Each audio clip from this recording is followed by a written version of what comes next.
Chair now recognizes himself for an opening statement. November 18th, 2021, an FBI whistleblower discloses to Republicans on the House Judiciary that the FBI created a threat tag for parents voicing their concerns at school board meetings. April 26, 2022, another FBI whistleblower discloses that the FBI employees are being run out of the Bureau for attending conservative political events. May 11th, 2022, another FBI whistleblower discloses that dozens of parents with the threat tag designation to their name are investigated by the FBI. This also happens to be the same whistleblower who said the FBI leadership, not the rank and file members, the FBI leadership is rotted at its core. His clearance has been revoked and he's been suspended.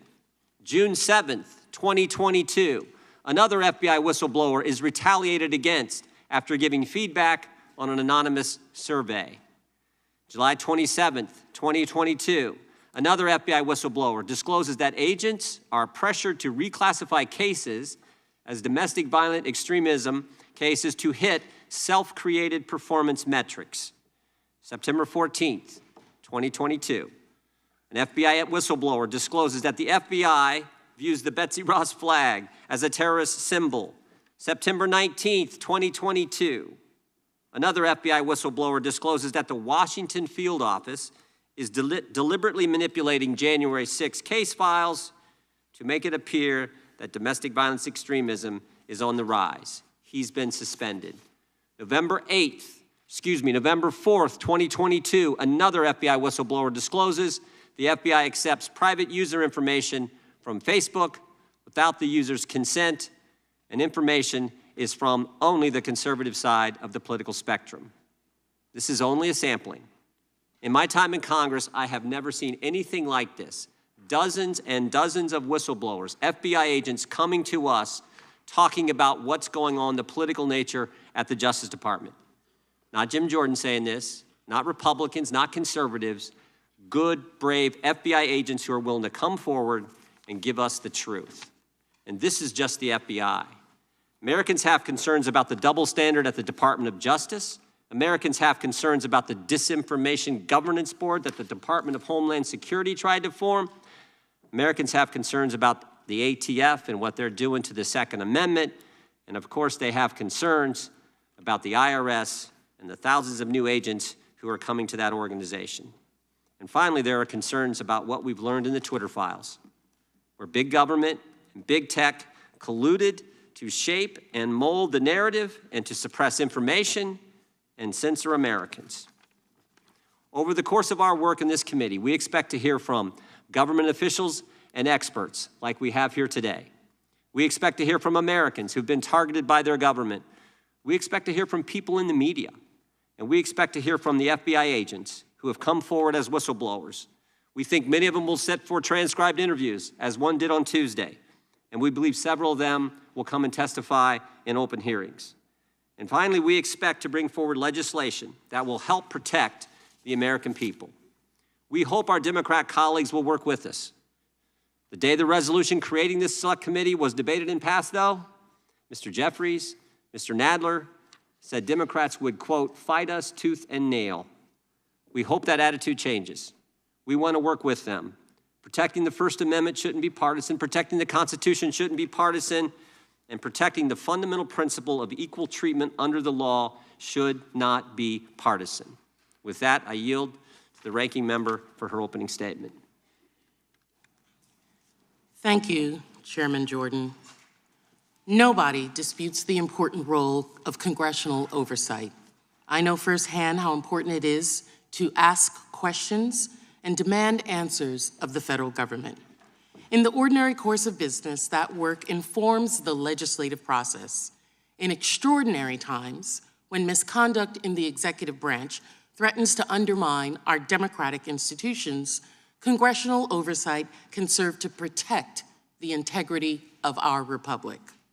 For example, I'm proud of the role I played as an impeachment manager in the second impeachment of President Donald Trump in the aftermath of the attack on the Capitol. That bipartisan work was both a measure of accountability and a sign to the American people that Congress had no intention of being bullied into giving up on a peaceful transfer of power.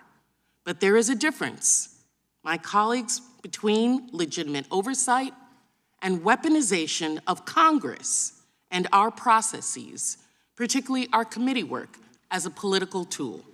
I'm deeply concerned about the use of this select subcommittee as a place to settle scores, showcase conspiracy theories, and advance an extreme agenda that risk undermining Americans' faith in our democracy.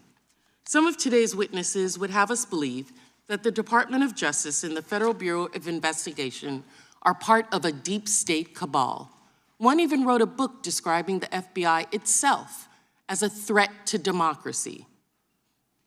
The Department of Justice and the FBI do not always get it right. History is full of examples of these agencies getting it very, very wrong. We have colleagues in this Congress who have been subject to politically motivated, hateful, racist investigations by our government.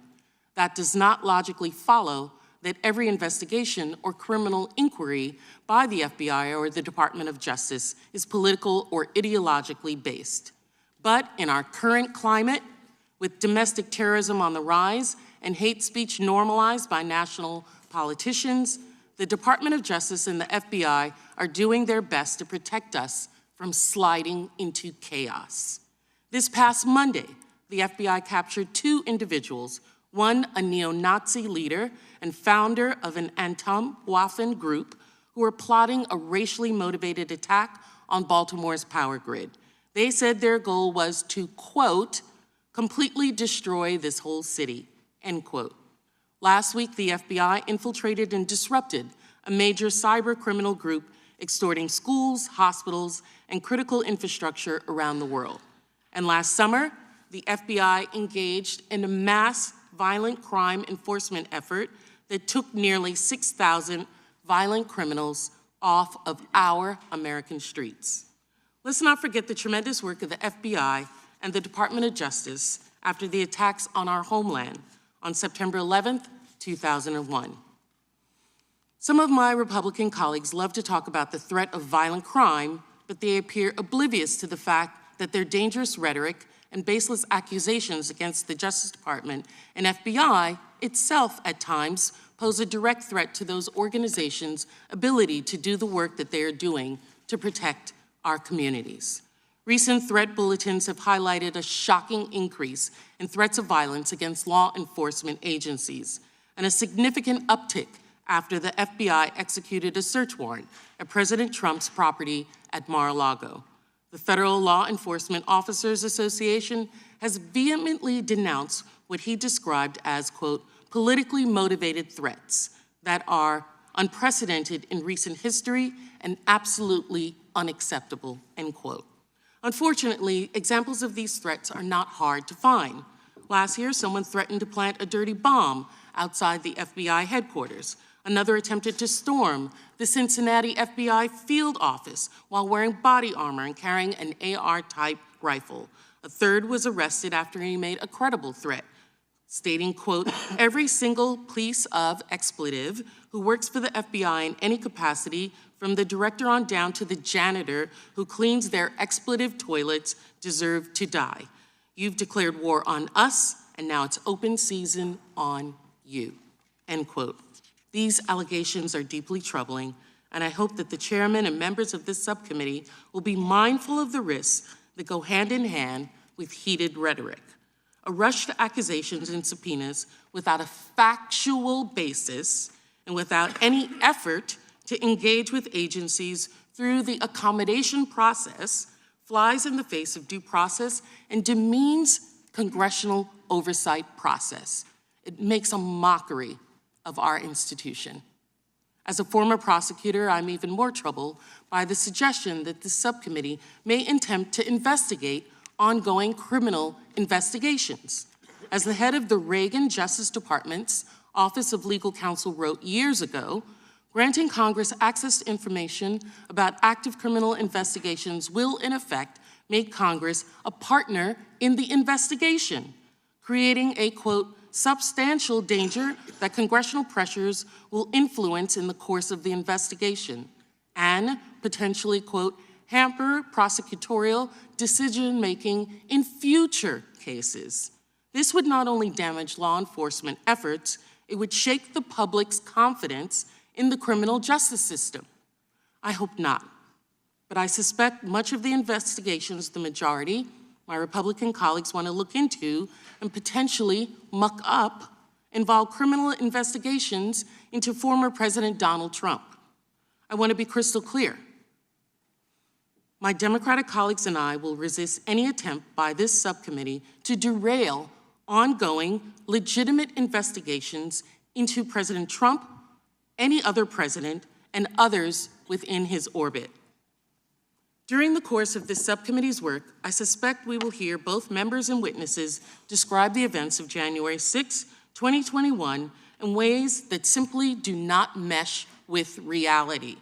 When this happens, I would encourage everyone watching today to review the impeachment record and report of the January 6th Select Committee, which lays out the true facts in shocking detail.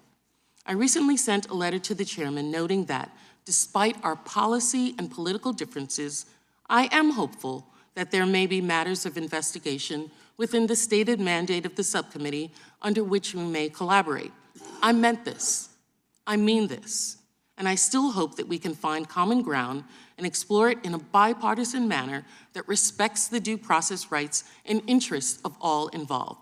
The chair and his colleagues continually use the moniker of protecting free speech.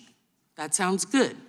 I hope they all recognize that there is speech that is not constitutionally protected. Racist, hate, incitement to violence. And I also hope, and if the protection of true speech, of free speech, extends to all Americans. We'll see. I hope that we can use this subcommittee to conduct legitimate oversight to help advance policies to address the real challenges that Americans face every day, rather than undermine every agent, officer, and prosecutor on the job. Government abuses of power do not solely rest with the executive branch. It can, and we've seen it come from the legislative branch as well. On our present course, however, this exercise seems little more than a political stunt designed to inject extremist politics into the legislative oversight function and the justice system. The American people deserve better than that. Thank you, Mr. Chair, and I yield back. Thank the ranking member. Without objection, all of their opening statements will be included in the record. We will now introduce our first panel of witnesses. Senator Chuck Grassley has represented Iowa in the United States Senate since 1981. He is currently the ranking member of the Senate Committee on Budget. He is former chairman and ranking member of the Committee on the Judiciary and the Committee on Finance. Welcome, Senator Grassley. Senator Ron Johnson has represented the state of Wisconsin in the United States Senate since 2011.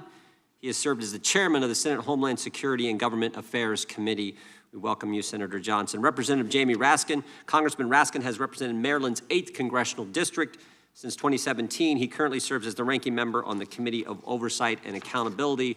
And we have with us former member Tulsi Gabbard, who represented Hawaii's 2nd Congressional District for 8 years in the House of Representatives. For nearly 20 years, she has served our country in the Hawaii Army National Guard and the U.S. Army Reserve, including deployments in Iraq and Kuwait. We thank all of you for your service. Our longstanding committee practice is to not ask questions of our colleagues and former colleagues that appear before us. In light of that practice, our first panel will have 10 minutes to deliver their testimony. Again, we thank you for being here, and Senator from Iowa is recognized for 10 minutes. Thank you, Chairman Jordan and Ranking Member Plaskett, for this opportunity to appear. I thank you for inviting me to come here. And what I'm about to tell you sounds like it's out of some fiction spy thriller, but it actually happened, and it happened in our own government. Congressional oversight is a constitutional demand. We dedicate our careers to it. I have, at least. And during the course of my service, I've ran countless investigations. In the past few years, I've never seen so much effort from the FBI, the partisan media, and some of my Democrat colleagues to interfere with and undermine very legitimate congressional inquiries. It's because of a triad of disinformation and outright falsehoods. As one example, look at Crossfire Hurricane. Bit by bit, piece by piece, it's been deconstructed and shown to be politically motivated investigation, which it was. We all know now that it was the Democratic National Committee, along with the Clinton campaign, who colluded with the Russians. They used a former Russian spy, Fusion GPS, and law firm to create a fake dossier and then tried to cover it up. Now, the most recent example of this triad at work are efforts against my and Senator Johnson's ongoing Biden family investigation. That investigation started on August 14th, 2019, when I was chairman of the Senate Finance Committee, with a letter that I wrote to the Treasury Department. My letter was about a questionable financial transaction subject to the Committee on Foreign Investment that related to a matter involving the Biden family. As our investigation continued and advanced, Democratic leadership and partisan media began their attack on our investigation. This is where that spy thriller starts to heat up. On July 13th, 2020, then Minority Leader Schumer, Senator Warner, then Speaker Pelosi, and then Chairman Schiff sent a letter with a classified attachment to the FBI. That letter expressed a purported belief that Congress was the subject of a foreign disinformation campaign. The letter was targeted at the Johnson-Grassley investigation. However, the classified attachment included unclassified element that attempted and failed to tie our work to a Russian agent named Andrei Derkash. Unsurprisingly, those unclassified elements were leaked to the press to support a false campaign accusing Senator Johnson of me of relying on material from a Russian agent and thus advancing Russian disinformation.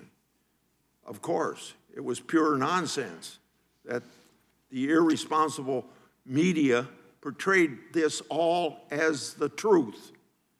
Guess what then? Chairman Schiff claimed without any evidence whatsoever that our oversight work was rooted in Russian disinformation. Of course, you know, he conveniently left out that our oversight work was actually rooted in official U.S. government and Obama administration records. Then, guess what? Senator Blumenthal also wrote an op-ed in the Washington Post accusing our investigation of, quote, perpetuating Russian disinformation in the U.S. Senate, end of quote. And then, guess what? Minority Leader Schumer and then Ranking Member Wyden tried to offer a resolution in the Senate disparaging our Biden investigation. They, in a sense, were basically calling us Russian stooges. Pretty simple. That violated Senate rules in their efforts and, of course, were appropriately shut down. On July the 16th, 2020, mere days after the July 13th letter, then Ranking Members Wyden and Peters wrote a letter to me and Senator Johnson asking for a briefing from the FBI's Foreign Influence Task Force. Our staff and the Ranking Member's staff had already, now remember, we had already received a briefing March of 2020 that put the issue to rest. So why another briefing? The point being, there was no real purpose for another briefing, let alone a member-level briefing, other than to further undermine our investigation. Some of our Democratic colleagues weren't interested in anything but using the briefing to try and destroy our investigation. But at these Democrats' insistence, the FBI caved. In August 2020, Senator Johnson and I had that infamous briefing from the FBI that was needless. And then, as we had feared, the contents of that briefing were later leaked to the Washington Post, even though the FBI had promised us confidentiality. That leak outrageously and inaccurately connected that FBI briefing to our investigation in another effort to falsely label our good government oversight work as Russian disinformation. Now, the Wall Street Journal editorial board was on top of it because that board did the right thing and wrote a piece about the briefing titled, quote, "The FBI's dubious briefing. Did the Bureau set up 2 GOP senators at the behest of Democrats?" End of quote. So, simply put, the briefing was unnecessary and completely irrelevant to the substance of our investigation. It was only done because the Democrats wanted to do so. They could try and smear us, and the FBI wrongly did their bidding. To this very day, Director Wray refuses to provide Senator Johnson and me, as constitutional officers, records relating to that briefing, including the alleged intelligence basis for it. Director Wray has consistently failed to perform duties required of his position. Now, another example of this Democratic disinformation campaign involved a George Kent, former State Department Deputy Assistant General. Senator Johnson and I ran a transcribed interview with George Kent. Before the interview, Democrats acquired material from that Russian agent, the same one that I mentioned earlier. At the interview, Democrats, not Republicans, Democrats asked Mr. Kent about the same material. Mr. Kent said it was disinformation. Now think about that.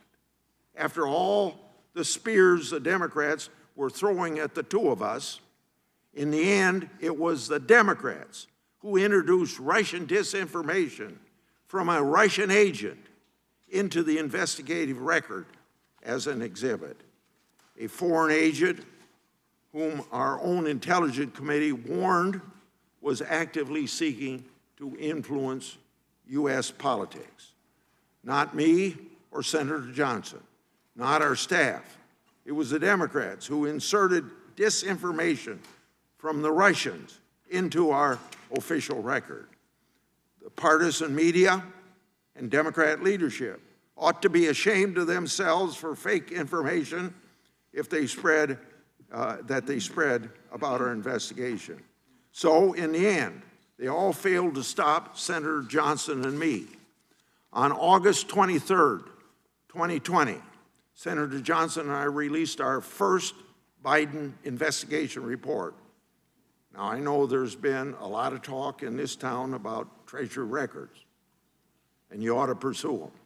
In that 2020 report, we made public the contents of many Treasury records.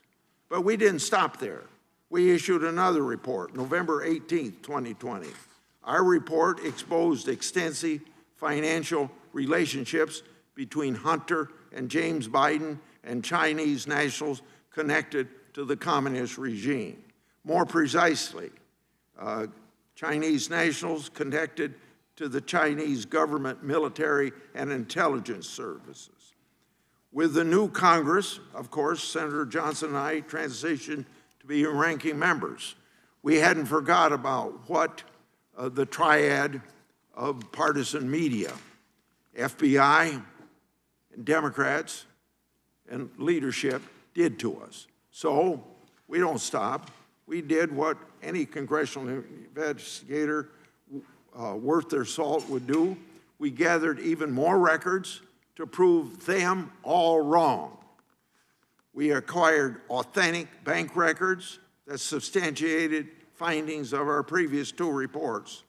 They financially linked Hunter Biden and James Biden to entities and individuals connected with the communist Chinese regime. We also acquired business records with Hunter and James Biden's signatures alongside those same Chinese nationals. How were they supposed to be paid? According to bank records, there were wires from companies linked to the communist regime. In 3-floor speeches, we made those bank records public and asked this question to our partisan detractors, the same ones that I mentioned throughout my remarks, and maybe a lot of others. Are these official bank records Russian disinformation? We also shared hundreds of pages of bank records with U.S. Attorney Weiss. He failed to respond. Now, as our investigation continued, whistleblowers approached my office with allegations that the FBI created an assessment in August 2020, the same month that the FBI briefed me and Senator Johnson. According to these whistleblowers, that assessment was used by FBI headquarters to improperly discredit negative Hunter Biden information as, you might expect, disinformation. As a result, this scheme allegedly caused investigative activity to entirely cease. It's been further alleged to me that in September 2020, the same month Senator Johnson and I released our first report, those FBI headquarters personnel began placing their analysis of the credibility of reporting related to the Biden family in what I've been told is a restricted access sub-file. Further allegations to my office involved FBI personnel at the Washington field office who improperly ordered information to be closed by the FBI related to Hunter Biden's potential criminal conduct in October 2020, just before the election, even though it was verified or it was verifiable. Other whistleblower disclosures to my office make clear that the FBI has within its possession very significant, impactful, and voluminous evidence with respect to potential criminal conduct by Hunter and James Biden. These disclosures also allege that Joe Biden was aware of Hunter Biden's business arrangements and may have been involved in some of them. We still aren't sure what's been done with this information. The FBI's track record doesn't create much faith that the information is going to be followed up on. It's clear to me that the Justice Department and the FBI are suffering from a political infection that, if it's not defeated, will cause the American people no longer to trust these storied institutions. It will also threaten the American way of life. Unfortunately, what you've heard from me, this story of government abuse and political treachery, is scarier than fiction. It really happened. But, Mr. Chairman, your committee here, so assembled, has an opportunity to help us write the last chapter in this real-life drama.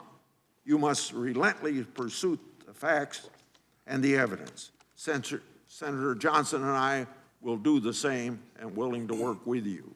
Thank you. Thank you so much, Senator Grassley. Senator Johnson. Chairman Jordan, Ranking Member Plaskett, members of the Select Committee.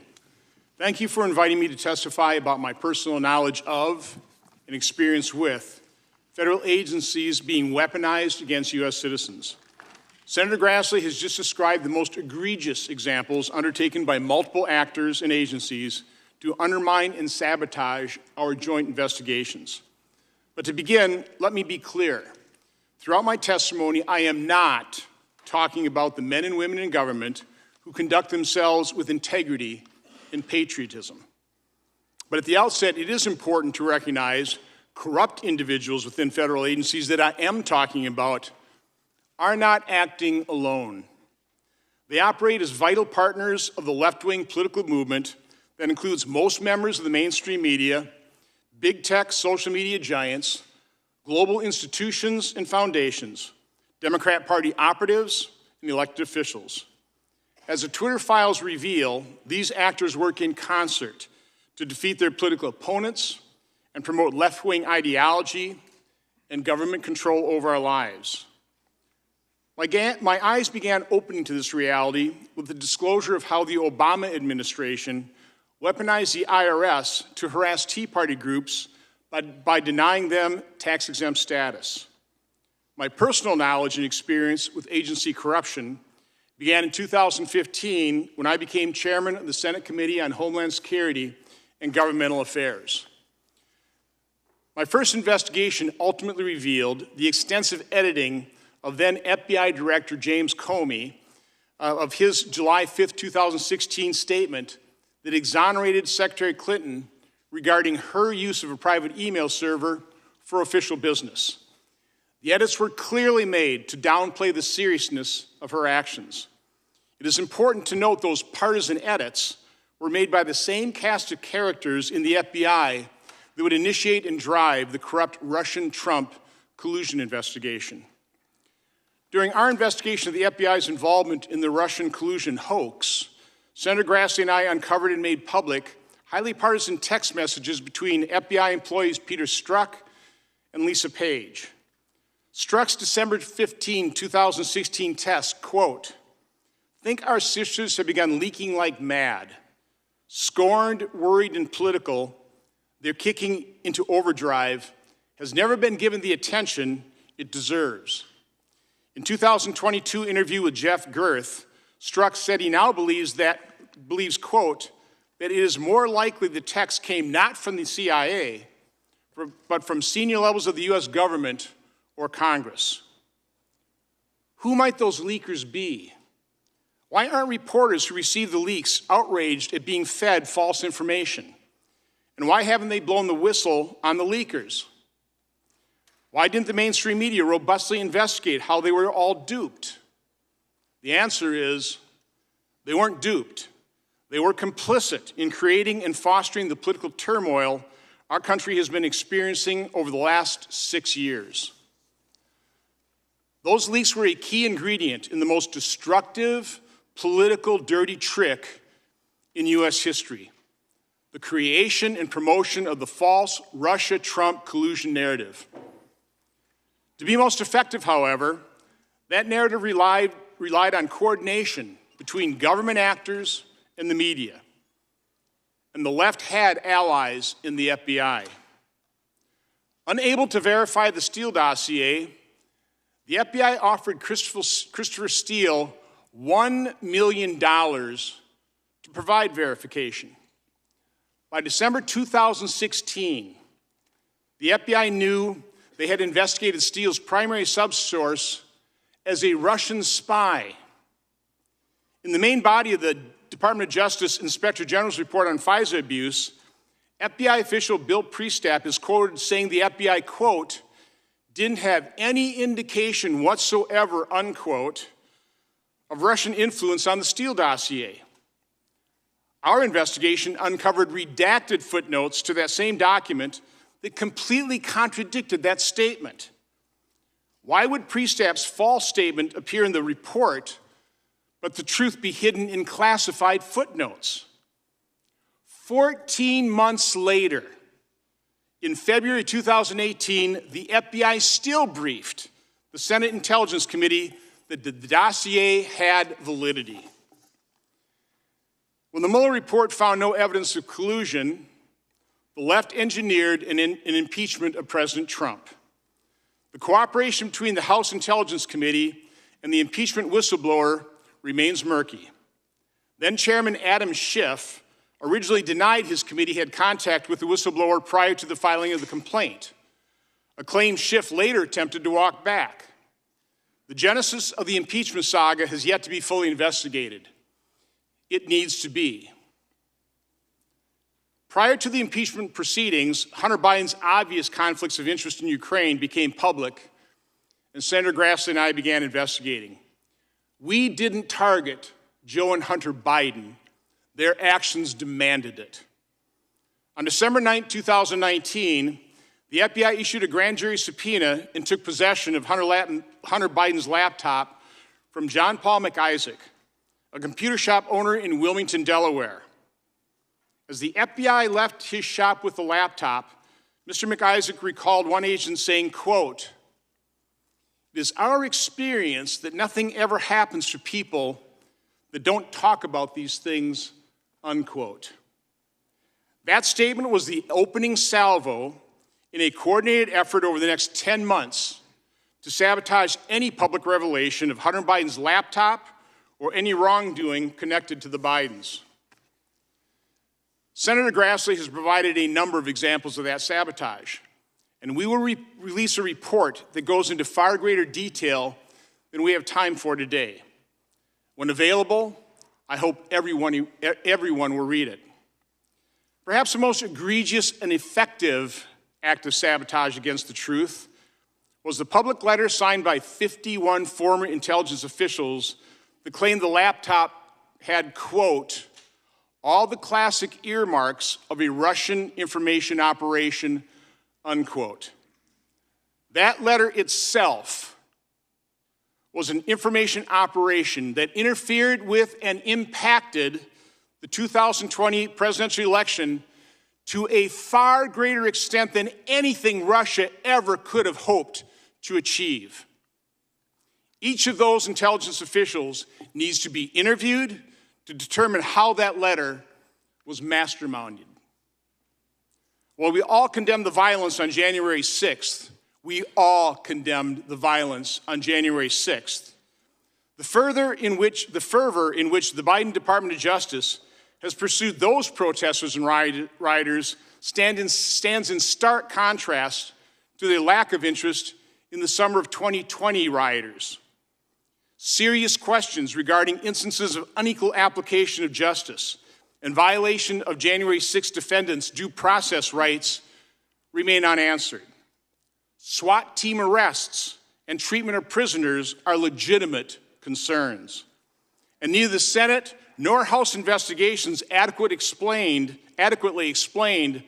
why the Capitol was so woefully unprepared or how many federal agents and informants were in the crowd.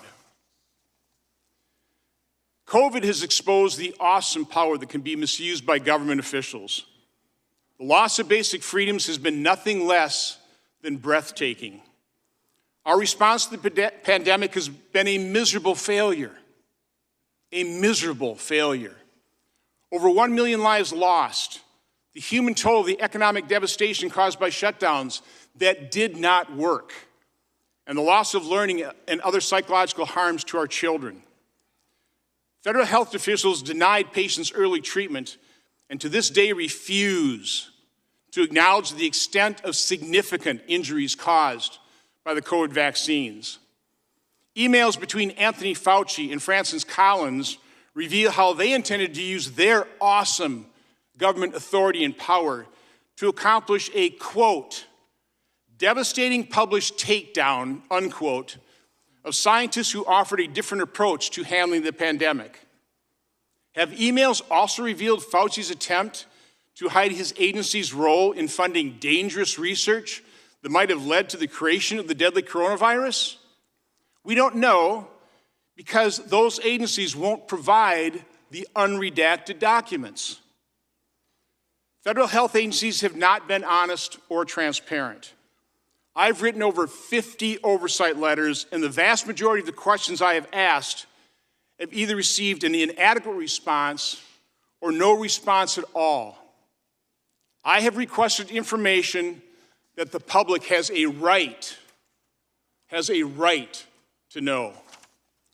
Doctors who have had the courage and compassion to treat COVID patients using their off-label prescription rights have been vilified, censored, and their careers destroyed. Other health professionals have noticed, toed the line, and remained silent. Parents who, out of concern for their children, question school boards and administrators have been labeled potential domestic terrorists and must now fear scrutiny from the federal law enforcement. With the release of the Twitter files and the Missouri and Louisiana lawsuits against the Biden administration, we are getting a clearer picture of how active government officials were in suppressing free speech and controlling the narrative.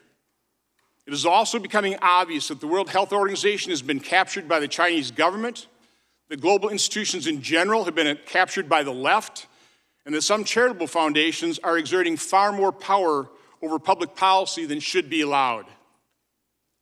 Chairman Jordan, members of the committee, you have important work before you. Although you have been generous in granting me 10 minutes to offer my testimony, I have barely scratched the surface in describing the complexity, power, and destructive nature of the forces that we face. Our founders fully understood that government was necessary to avoid anarchy, but they also knew that government power was something to fear.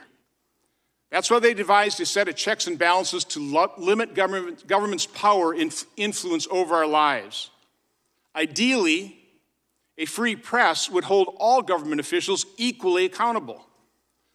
But with today's media mostly biased to the left, congressional oversight is needed now more than ever. And because the administration is not cooperative and transparent, Congress needs whistleblowers from agencies throughout the federal government.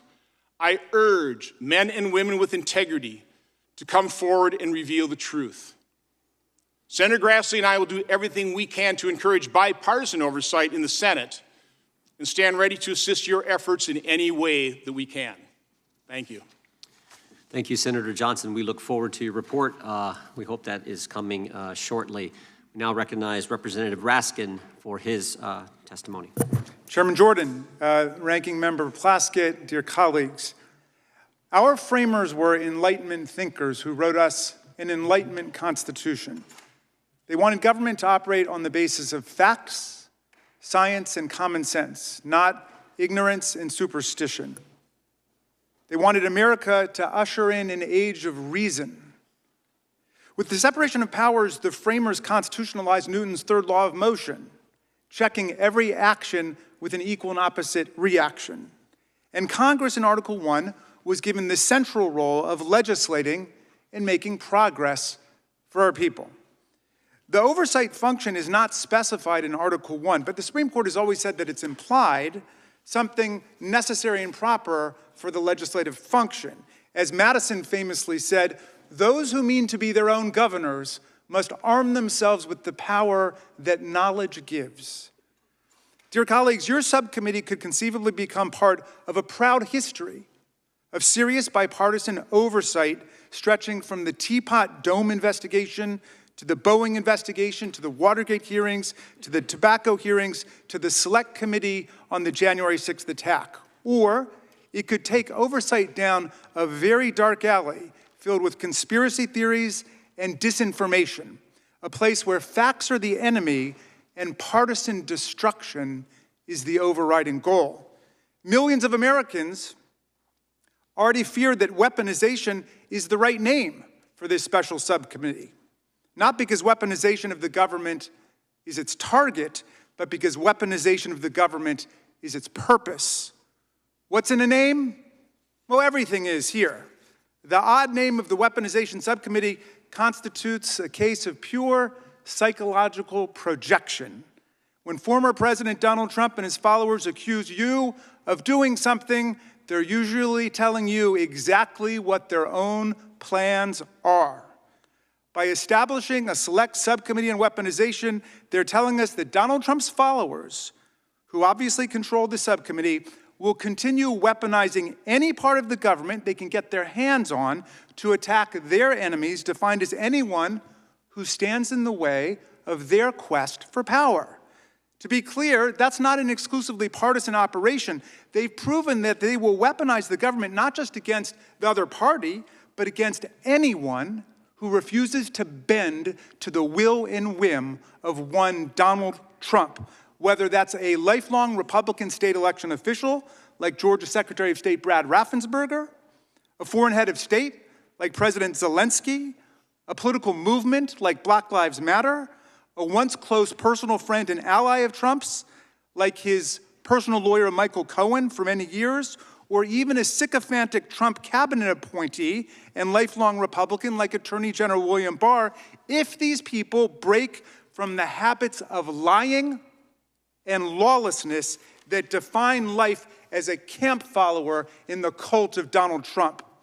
But if the weaponized MAGA campaign isn't exactly partisan, it is entirely political because it's got an overriding electoral focus, and you know what it is. It's all about restoring Donald Trump, the twice impeached former president, to the office he lost by 7 million votes in 2020 and tried to steal back in a political coup and violent insurrection against our constitutional order on January 6, 2021.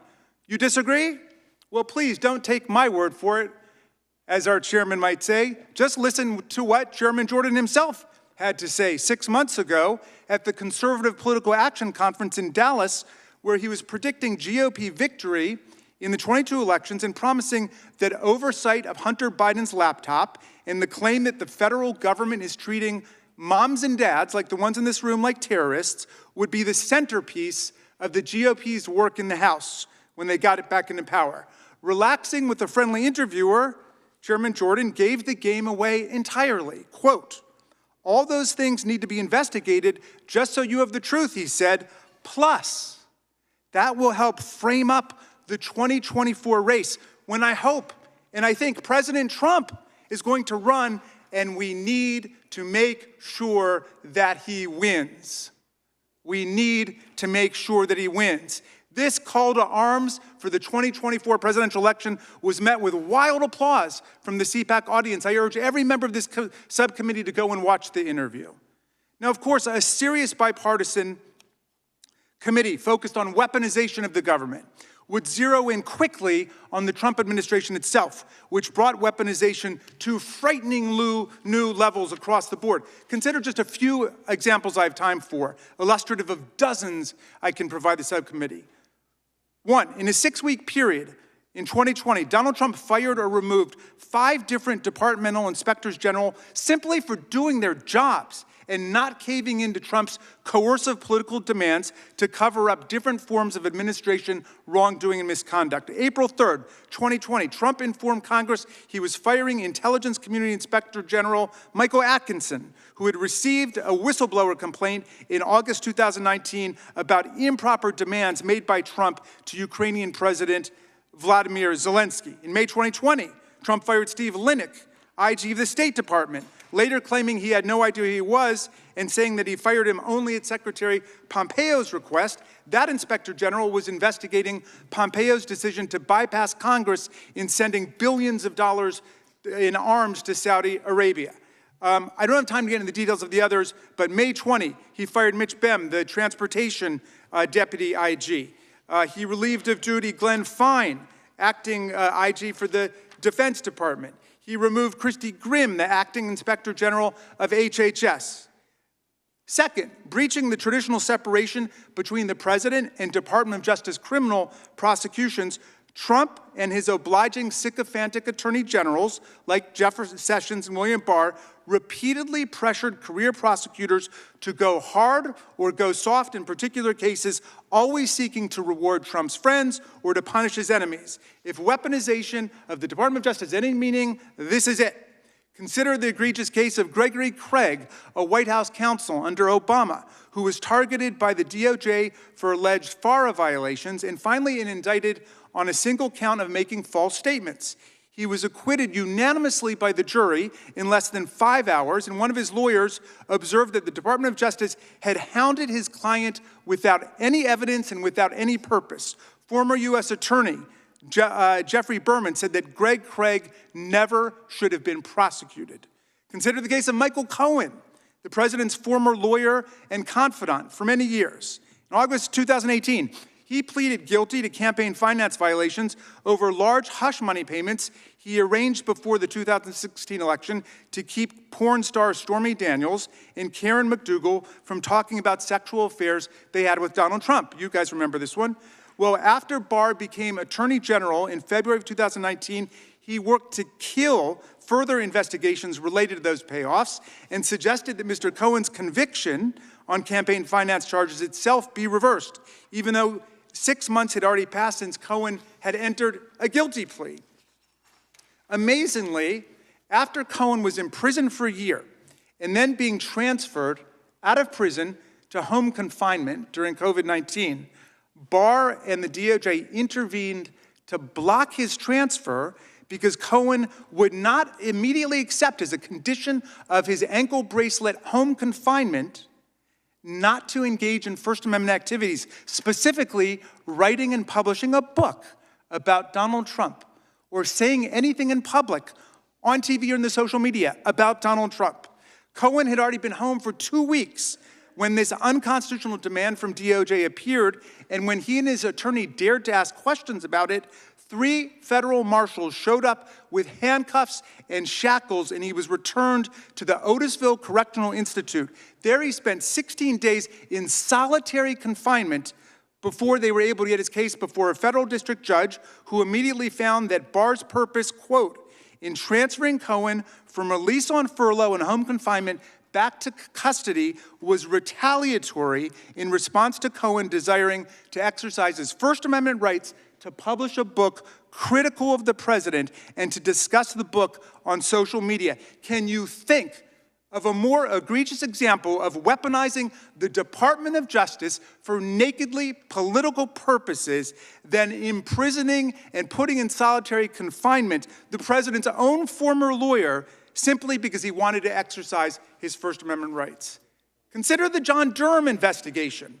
At the urging of Republicans, including the good chairman, the John Durham Special Counsel investigation was set up in 2019 by Barr to try to find wrongdoing by intelligence or law enforcement agencies in the origins of the Mueller investigation. And we've heard some of the murmurings about this today. After 4 years and millions of dollars spent, the Durham investigation closed as a total flop without unearthing anything like the deep state conspiracy that Republicans have been denouncing around here for years. It couldn't find anything of substance to it. Yet Barr and Durham kept pressing in clearly abusive ways. I hope your subcommittee will investigate. One former DOJ prosecutor, Robert Luskin, a defense lawyer who represented 2 witnesses before the Durham probe, told the New York Times he was shocked. This stuff had my head spinning, he said. When did these guys drink the Kool-Aid, and who served it to them? Amazingly, when prosecutors participating in this wild goose chase actually came into possession of evidence of a real offense from Italian government officials of a potentially major financial crime committed by Donald Trump, Durham was suddenly deputized to investigate it, and the whole investigation mysteriously disappeared without a trace. Trump's enablers now want this subcommittee not to examine the Durham debacle as a case study in dangerous weaponization of the justice function, but rather to pick up the baton from the defeated and demoralized Durham team and to keep the wild goose chase going today. Third, the former president had no qualms about literally weaponizing our nation's law enforcement and military against First Amendment activity for his political purposes. I commend to you the debacle that took place on June 1st, 2020 in Lafayette Square, where they mobilized an interagency law enforcement troop and then unleashed them on horseback with pepper spray and batons, billy clubs, rubber bullets against a totally lawfully present crowd. Mr. Chairman, I want to be clear. I'm not suggesting that any of the investigations that have taken place during the last 2 years have been perfect. I'm sure they could have been improved in some ways. That's a legit thing for you to ask.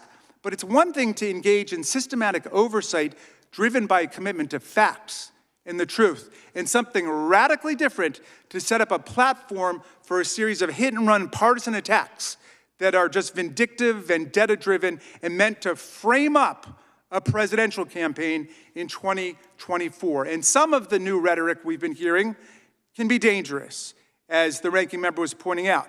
After the execution of a perfectly lawful judicial search warrant in Palm Beach in August of last year, politicians and media figures began denouncing the FBI, the whole FBI and FBI agents in vitriolic terms. And since then, the FBI and DHS have observed an increase in violent threats posted on social media against federal officials and facilities, including a threat to place a dirty bomb in front of FBI headquarters and issuing general calls for civil war and armed rebellion. And we've heard those calls before in this chamber. On August 11th, last year, a person wearing a technical vest and armed with an AR-style rifle and nail gun attempted to forcibly enter the FBI Cincinnati field office. When officers responded, he fled the scene and a pursuit followed. During a prolonged standoff with the FBI, the man fired multiple shots at Ohio State Highway Patrol.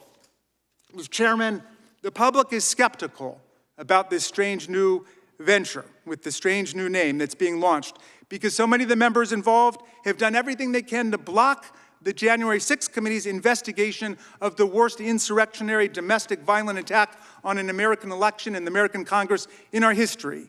And the public wonders whether members who refuse to comply with congressional subpoenas themselves should be issuing congressional subpoenas to other people. Oversight must be organized around a comprehensive search for the truth that will lead to progress, and not around revenge, which will lead us as a country to chaos and ruin. I hope the subcommittee will find a way to embark upon a truly bipartisan agenda with all members participating and agreeing on a common agenda, and I wish you well and Godspeed on behalf of this difficult venture that you are about to proceed on. I thank the gentleman, and I can assure the gentleman from Maryland that we respect the FBI agents, particularly the ones who have come to us, the dozens who have come to us, and we will focus on the facts, something I felt was not exactly presented in the proper way in your testimony. I understand that the senator from Wisconsin has a number of documents he'd like to ask to be entered in the record, so without objection, those will be entered, and we'll get those from you, Senator Johnson. We now turn to our former colleague, the former Democrat member from the great state of Hawaii, Congressman Gabbard. Thank you very much, Chairman Jordan, Ranking Member Plaskett, and members, aloha. Thank you for the opportunity to be here to speak with you today. Benjamin Franklin said, "Without freedom of thought, there can be no such thing as wisdom and no such thing as public liberty without freedom of speech." I love our country and I cherish our God-given freedoms that are enshrined in the Constitution. Like every one of you, I took an oath, both as a soldier and as a member of Congress, to support and defend the Constitution of the United States against all enemies, foreign and domestic. Now, I've had the privilege of serving alongside many of you in Congress for 8 years, representing the people of Hawaii's 2nd Congressional District, serving on the Armed Services and Foreign Affairs Committees. I'm honored to be able to continue to serve as a Lieutenant Colonel in the U.S. Army Reserves now for almost 20 years, where during that time I deployed to 3 war zones and participated in multiple overseas training exercises, where I had the opportunity to see firsthand what life is like in countries where there is no First Amendment, where there is no free press, where government deems itself to be the moral arbiter to its people, dictating to them what is right and wrong, what can and cannot be said, who can speak, who cannot, who is free to worship, and who is not. Now, our founders understood the importance of enshrining our God-given freedoms in the Constitution and Bill of Rights to ensure that no matter which party or person may be in power at any given time, our founding documents serve as a reminder of these freedoms that are guaranteed to every American. Thomas Paine said, "He that would make his own liberty secure must guard even his enemy from opposition. For if he violates this duty, he establishes a precedent that will reach to himself." We cannot be so short-sighted as to thinking silencing speech that we don't like today will not result in our own voices being silenced tomorrow. The work that you've all been charged with in this committee affects all Americans, and it is too important to allow it to fall victim to partisan politics. No matter how deep your differences, we must all agree to stand on the side of liberty. Unfortunately, right now we live in a country where many Americans are afraid to speak freely, afraid to express themselves, afraid to actually have real open dialogue and debate, afraid of losing their job, being canceled, or being accused of a crime, which could happen if recently introduced legislation criminalizing so-called hate speech is passed into law, speech that, no matter how abhorrent, is still protected under the First Amendment. Now, this fear and this culture of fear and self-censorship is not unfounded. We have individuals in our government often working through their arms in the mainstream media and big tech, doing exactly what our founders rejected, trying to control what we, the people, are allowed to see and say under the guise of protecting us from so-called misinformation or disinformation. Now, of course, they appoint themselves as the sole authority and voice of truth, of information, backed by the most lethal force on earth with the power to target anyone they deem a threat. They alone are the ones, self-designated, who get to decide what is true and what is false, what is information and what is misinformation or disinformation. They say they're doing this for us, that they're doing this for our own good, to protect the people. But in reality, the truth is they think that we're too stupid to think for ourselves, too stupid to discern for ourselves and to draw our own conclusions.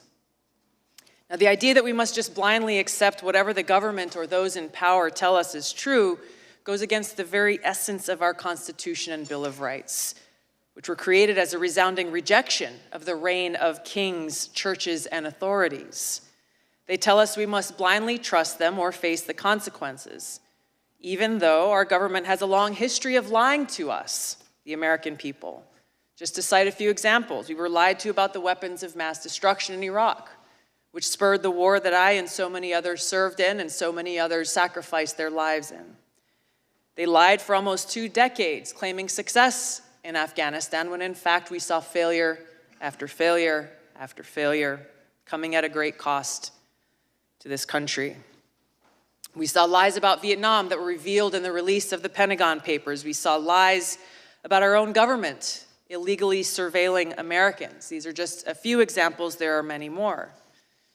Ranking Member Plaskett talked in her opening comments about how individuals in the FBI also throughout our country's history have abused their power, weaponizing those agencies to advance their own political interests. This is not and cannot be reduced to a partisan fight. The stakes are too high. We all must recognize our own responsibility to stand against such abuses. But as we sit here today, the danger is that if we choose to reject or challenge whatever those in power declare is the so-called truth, we are accused of being anti-authority. We are accused of being a danger to society, accused of spreading misinformation, and are then targeted, smeared, and called things like Russian asset, white supremacist, bigot, racist, sexist, extremist, traitor, and so on. More dangerous than any baseless smear, our own government institutions, which exist to serve the people, they are being weaponized against us. The Department of Homeland Security declared a heightened domestic terrorism threat due to 3 factors, the first of which is, quote, the proliferation of false or misleading narratives which sow discord or undermine public trust in U.S. government institutions, end of quote. They are the ones who get to decide what those false or misleading narratives are. Former CIA Director John Brennan said in 2021 that, quote, members of the Biden team are now moving in laser-like fashion to try to uncover as much as they can about what looks very similar to insurgency movements that we've seen overseas.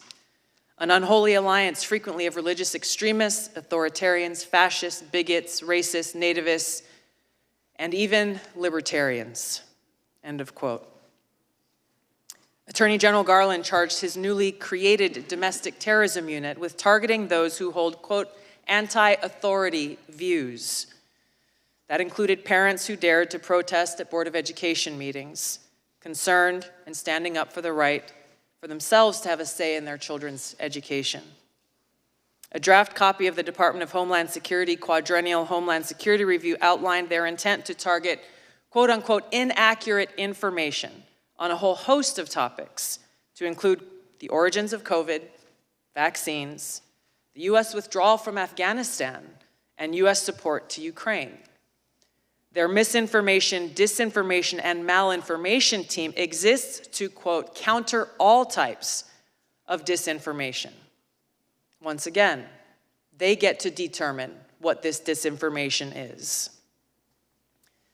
Meta CEO Mark Zuckerberg revealed on the Joe Rogan Experience podcast recently that Facebook limited the exposure of the New York Post Hunter Biden laptop story just weeks ahead of the 2020 election, only after talking with the FBI.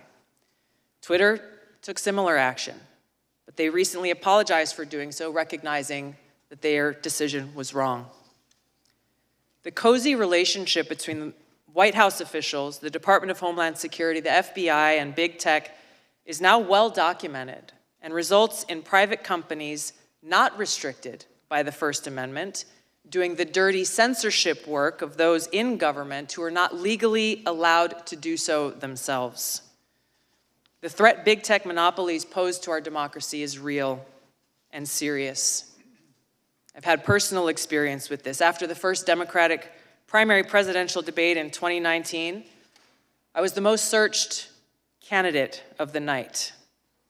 Unfortunately, and suddenly, my Google Ads account was mysteriously suspended without any notice or explanation. There were no responses to our multiple attempts to resolve whatever problem could have caused this, but after some time passed, magically my account was reinstated, again with no explanation or apology. But their actions limited my ability to connect with voters who were actively seeking more information about my candidacy and why I was offering to serve them as President and Commander-in-Chief. This has not only happened to me, it's happened to other candidates running for various offices. Joe Kent, running for Congress in Washington State, is one I know personally of.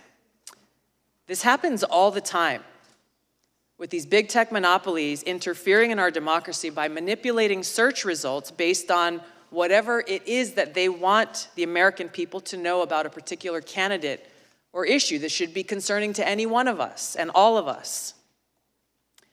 Now, recently, we've learned that with the release of the Twitter files detailed by Matt Taibbi and others, high-level former FBI and CIA and other government officials were behind Hamilton 68 and their list of 644 social media accounts supposedly linked to, quote, Russian influence activities online. Now, Hamilton 68's work was widely cited as fact by institutions like Harvard and Stanford, by mainstream news organizations across the board, by members of the House of Representatives and Senate from both political parties, including the head of the Intelligence Committee. The problem is, it was false. Twitter themselves determined that the vast majority of counts that Hamilton 68 targeted on this list of 644 were, quote, neither strongly Russian nor strongly bots, end of quote. They were mostly anti-establishment American voices from across the political spectrum. I was one of them. Former Secretary of State Hillary Clinton accused me, a sitting member of Congress, a soldier, and a candidate running for president, of being, quote, groomed by the Russians. Her baseless smear worked as intended. It was something that was repeated over and over, headline after headline, article after article, pushed online in every way. This had the harmful impact that was intended. I could give you many examples of interactions that I've had with people throughout that campaign and still today. But I remember one in particular that had an impact. Just weeks after this statement was made, I was in South Carolina at a campaign event when an elderly woman came up to me, and I could tell that she was very disturbed. She came up and she put her hands on my shoulders and she looked into my eyes, her eyes welling up, hands shaking, and she said, "Look me in the eyes. I need to know if you are working for Putin." She was serious. I couldn't believe it. I looked her straight back in the eyes and expressed to her from my heart how much I love this country, so much that I'm willing to die for it. More recently, U.S. Senator Mitt Romney accused me of treason, a crime that is punishable by death under our laws. I challenged him to back this serious allegation up with evidence. What was this based on? There was no response, no explanation, no evidence, and certainly no apology. Now, these accusations are often shrugged off as, well, hey, it's politics. People say things about each other all the time. That may be easy for some of you to say, but for somebody who wears the uniform, this is serious. And it's serious not only to me, but to my fellow service members and veterans, every one of us making a decision at some point in our lives to raise our right hand, prepared and volunteering to lay our life down for this country. What does that mean in reality? It means that before every deployment, in our own hearts, we have to make peace with the possibility that we may not come home. It means writing letters to our loved ones, trying to find the words to express our love and gratitude, knowing that that may be our final goodbye. It means for those of us who do come home, doing our best every single day to honor the great sacrifices of our brothers and sisters who paid that ultimate price. This is much bigger than me or any one individual.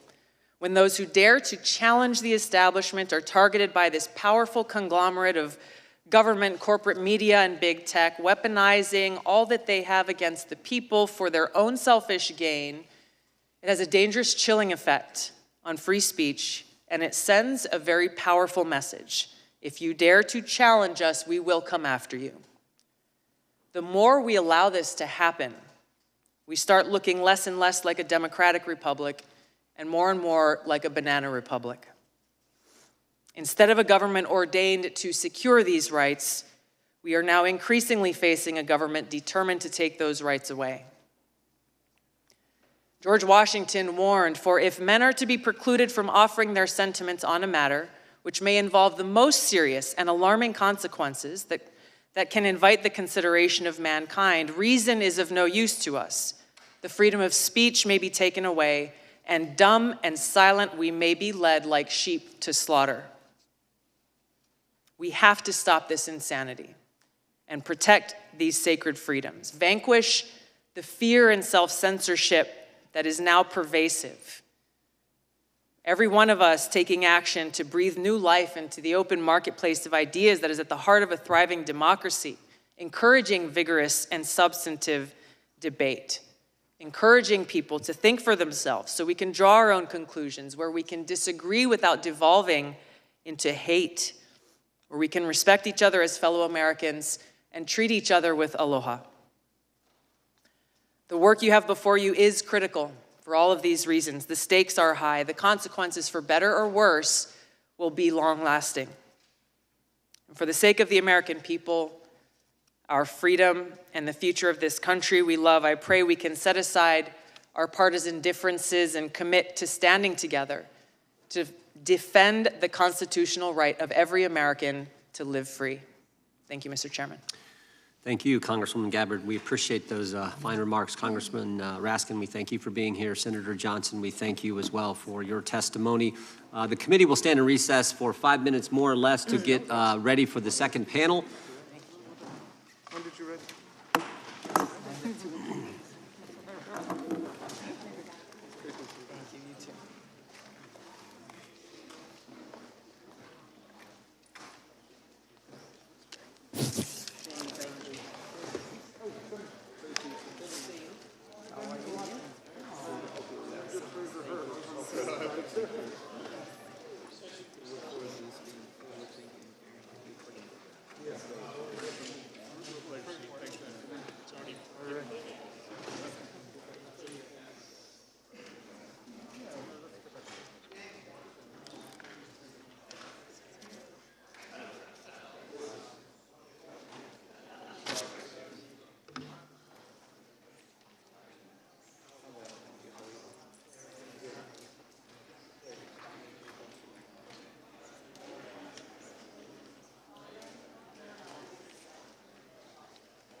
I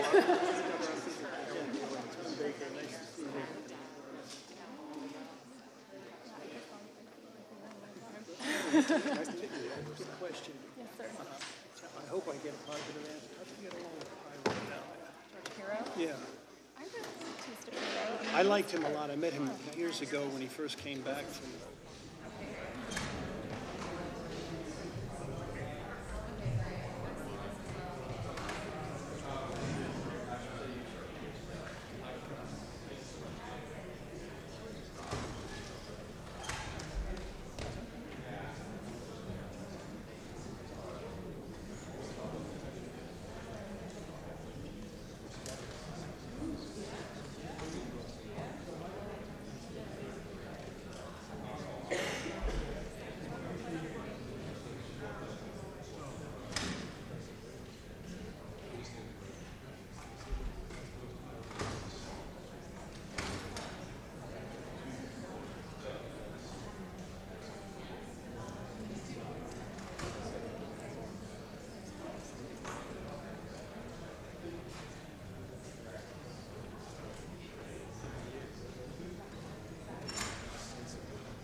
Committee will come to order. We're going to introduce our second panel.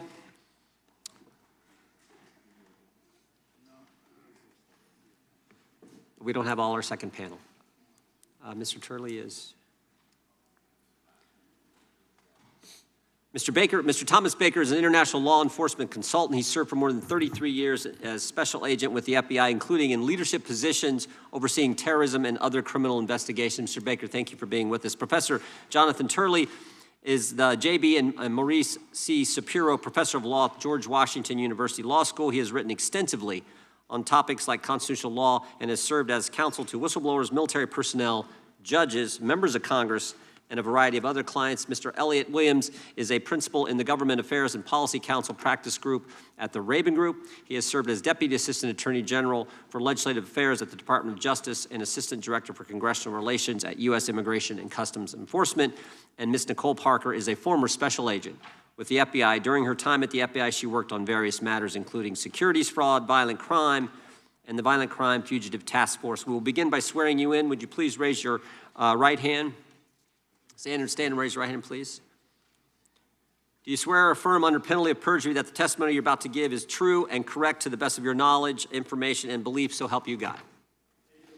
Let the record show that each witness answered in the affirmative. Please know that your written testimony will enter into the record in its entirety. Accordingly, we ask you to summarize your testimony in 5 minutes, and then we'll go through it, and then we'll get to questions. The microphone's in front of you. You all done this, I think, before, most of you. Green means go, yellow means get ready to stop, red means stop, and then we'll get to the questions as quickly as we can. Mr. Baker, you're recognized first. Again, thank you for being here. Thank you, Mr. Chairman. Americans have lost faith in the Federal Bureau of Investigation, an institution they once regarded as the world's greatest law enforcement agency. I spent 33 years in the FBI and have continued to be closely engaged with the Bureau since my retirement. I am deeply troubled by this loss of faith, not only because of the challenge and danger it presents to our nation, but personally, it breaks my heart. Specific lapses will be looked into by this panel, but the big issue is, why did they happen, what changed, and what should be done? Culture is where it starts. This widespread deleterious behavior of the past several years describes a culture, not just the work of a few bad apples. Robert Mueller, when he was the FBI director, set out deliberately to change the culture of the FBI from a law enforcement agency to an intelligence-driven agency.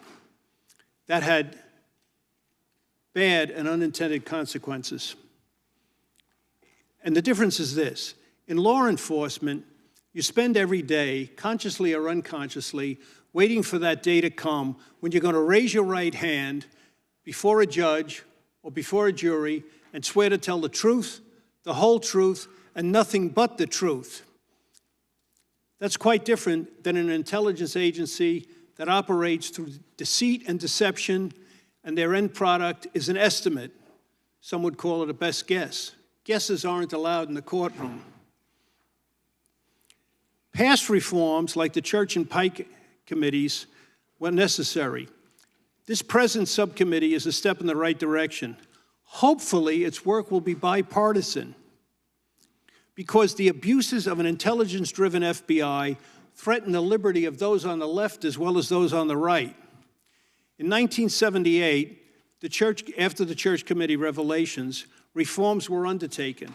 The FBI and the DOJ enacted a series of Attorney General guidelines for conducting investigations. The Congress gave us the Foreign Intelligence Surveillance Act. Now, however, the use of FISA against U.S. citizens, as seen in the Carter Page case, has presented a threat to American civil liberties. FISA suspends the Constitution. For its first decades, the Foreign Intelligence Act was used, as its name implies, to surveil foreign agents resident in this country. FISA needs to be returned to that original purpose. That is something that the Congress can fix. That the FBI collided with Twitter to suppress free speech is shocking. What is even more surprising is the FBI's explanation or denial that they did that. Over the past few years, when shenanigans were discovered in the Bureau, by the Bureau, the miscreants were shown the door. Director Wray and other FBI leaders, their theme is the bad apples are no longer with us. With the Twitter revelations, there is not even that usual half apology, but a bold-faced denial that nothing is wrong.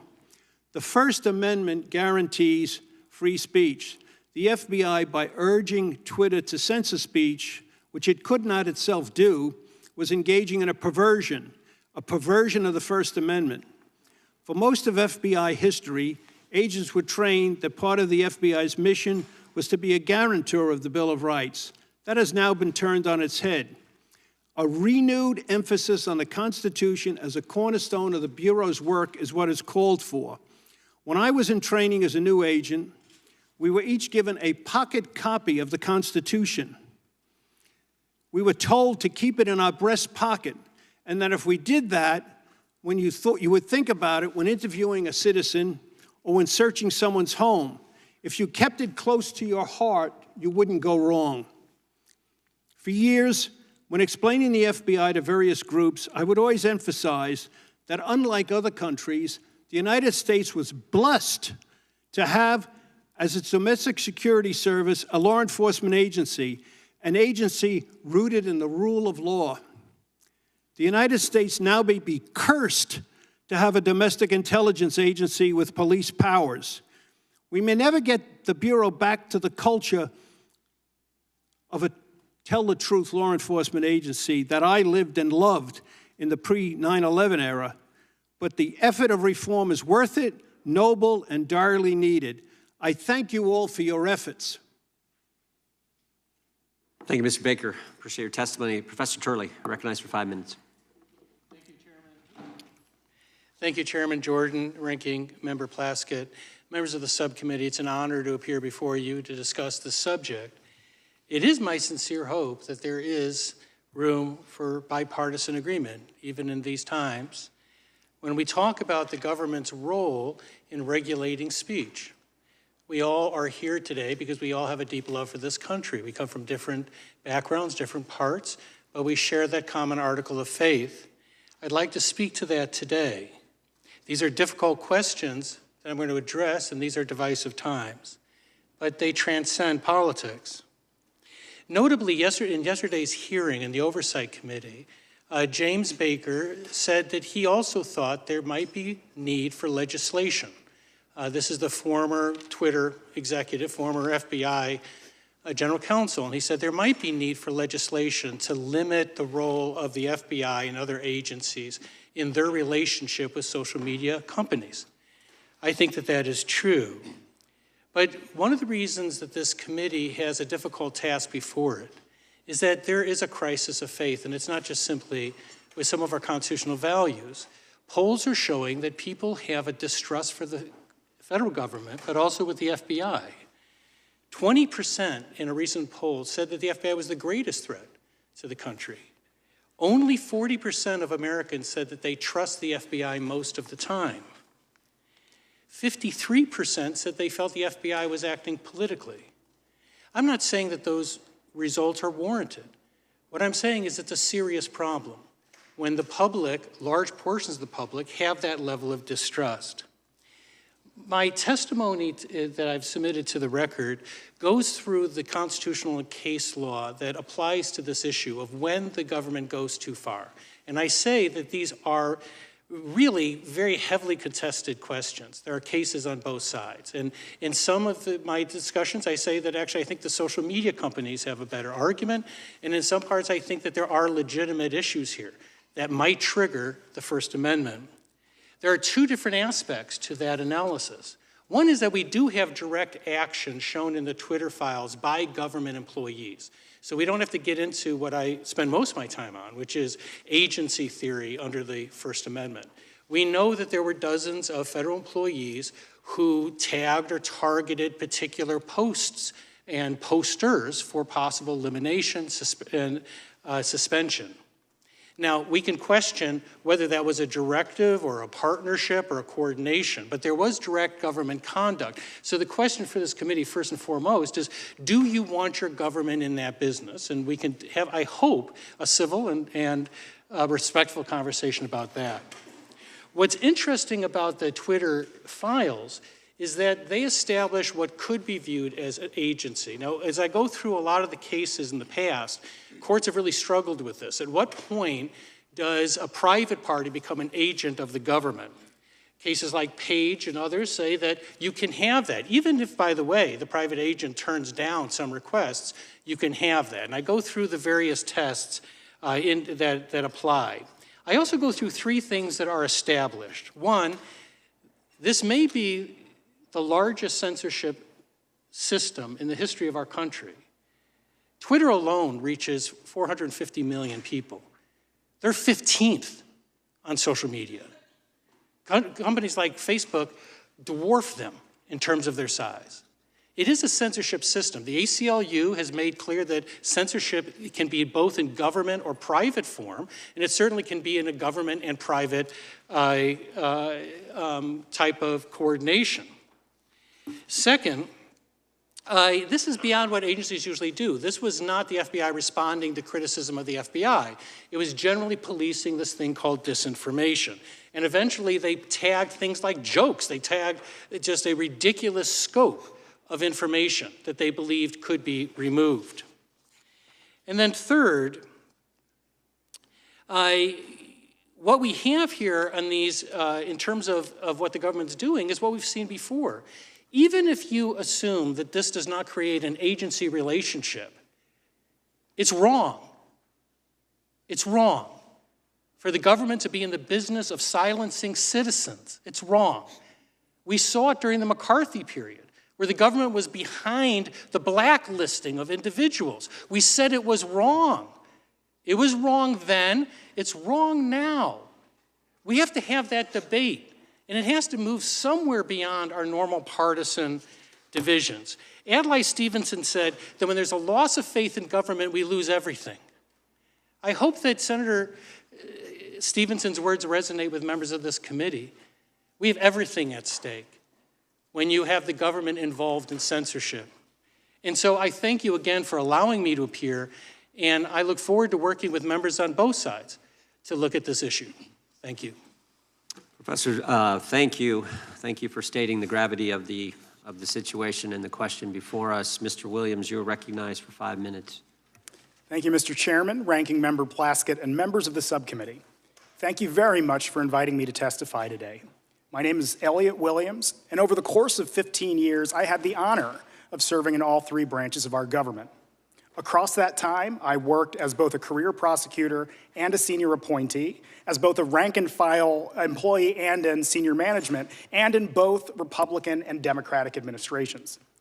For a major portion of my time in government, I served in roles tied directly to the relationship between the executive and legislative branches of government. I served as counsel to the Senate Judiciary Committee across the building, or across the courtyard, and helped run legislative affairs at both the United States Department of Justice and the United States Customs and Immigration Enforcement, or ICE.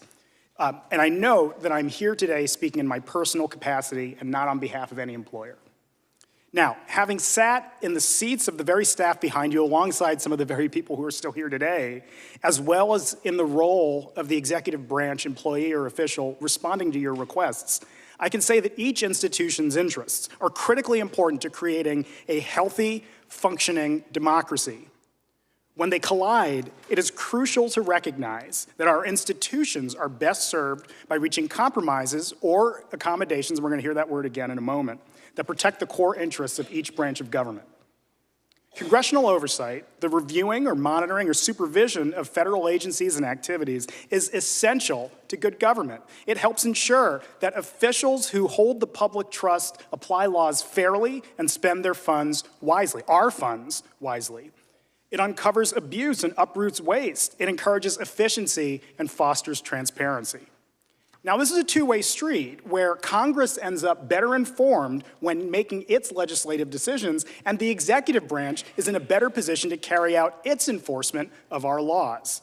Now, there is a natural and perfectly reasonable push and pull of constitutional and legal interests when two branches of governments interact. But too much pushing or pulling from either side poorly serves the American people and does not serve the work of the American people. Now, each branch of government, and I mean the legislative and executive, have a tremendous amount to lose and a lot to gain in the process. It's in the interest of people at both ends of Pennsylvania Avenue and across the country that our institutions and our democracy function properly. Now, Congress and the Justice Department, both where I worked for a long time, have recognized this principle. The Justice Department has attempted throughout the years to balance satisfying legitimate legislative interests with protecting the executive branch's confidentiality interests. An obvious example arises when disclosure of case materials from an open criminal case or civil case might be disclosed to the public or to Congress. There might be a significant public interest in the Justice Department's efforts to protect those materials. Likewise, Congress has a very long history of engaging in responsible oversight, and bipartisan oversight at that matter, of the executive branch. This means reaching accommodations that have regularly included narrowing requests for information, limiting access to information that's provided by the executive branch, or even at times delaying a congressional investigation until the work of the Justice Department in the form of prosecutions or declinations are completed. For instance, here's an example. In the early 2000s, the House Oversight Committee wanted to obtain documents from Special Counsel Patrick Fitzgerald's investigation into the leak of the covert identity of CIA officer Valerie Plame. They consulted, this is the committee, the Oversight Committee, consulted with the Special Counsel and agreed to delay receiving information until after the end of the litigation or after the investigation and litigation. Even then, the chair of the committee worked closely with the special counsel to narrow his requests that the special counsel agreed would not infringe on his prosecutorial independence or intrude upon grand jury secrecy, which, as many of you know, is protected by law, under the law. Both sides here, Congress and the executive branch of the Justice Department, had interests. They both balanced them for the good of democracy, the health of our institutions, and transparency for the American people.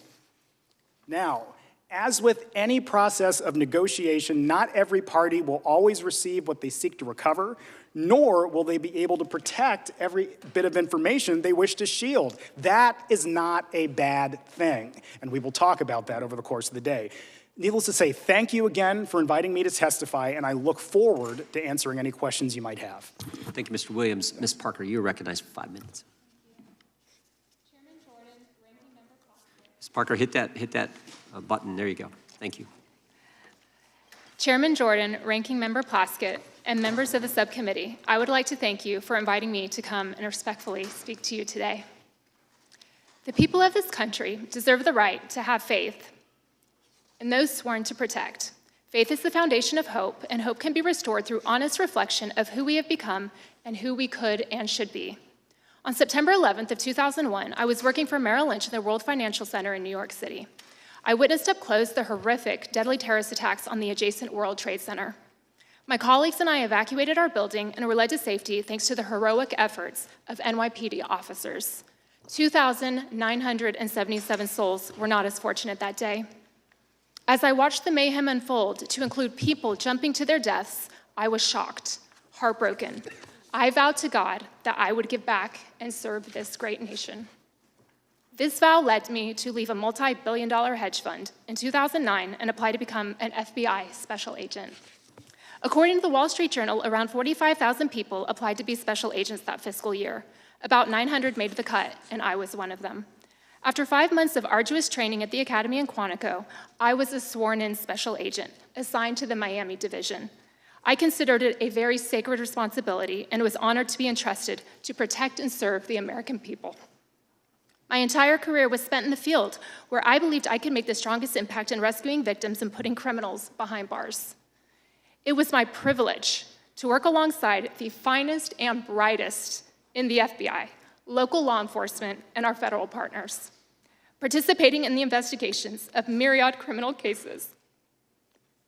The Marjorie Stoneman Douglas high school shooting in Parkland, Florida, the 2017 Fort Lauderdale airport shooting, the Cesar Sayoc pipe bomb case, multi-million-dollar Ponzi schemes, crimes on the high seas, bank robberies, murders for hire, sexual assaults, extortions, and more. Yes, it was physically taxing and emotionally jarring, but I believed I was making an impactful difference.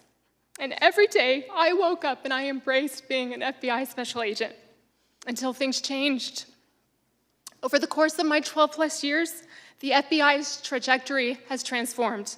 On Bureau, the Bureau's mission remained the same, but its priorities and governing principles shifted dramatically.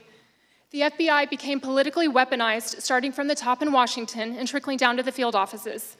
Although FBI employees have their First Amendment rights, they are not at the liberty to allow their personal political views or preferences to determine their course of action or inaction in any investigation. Lady Justice must remain blind. Those that do not uphold these responsibilities cause a negative ripple effect throughout the agency in the field. It's as if there became two FBIs. Americans see this, and it is destroying the Bureau's credibility, causing Americans to lose faith in the agency and therefore the hardworking and highly ethical agents who still do the heavy lifting and pursue noble cases. It makes it very difficult for agents to do their job when the FBI loses the respect of the American people.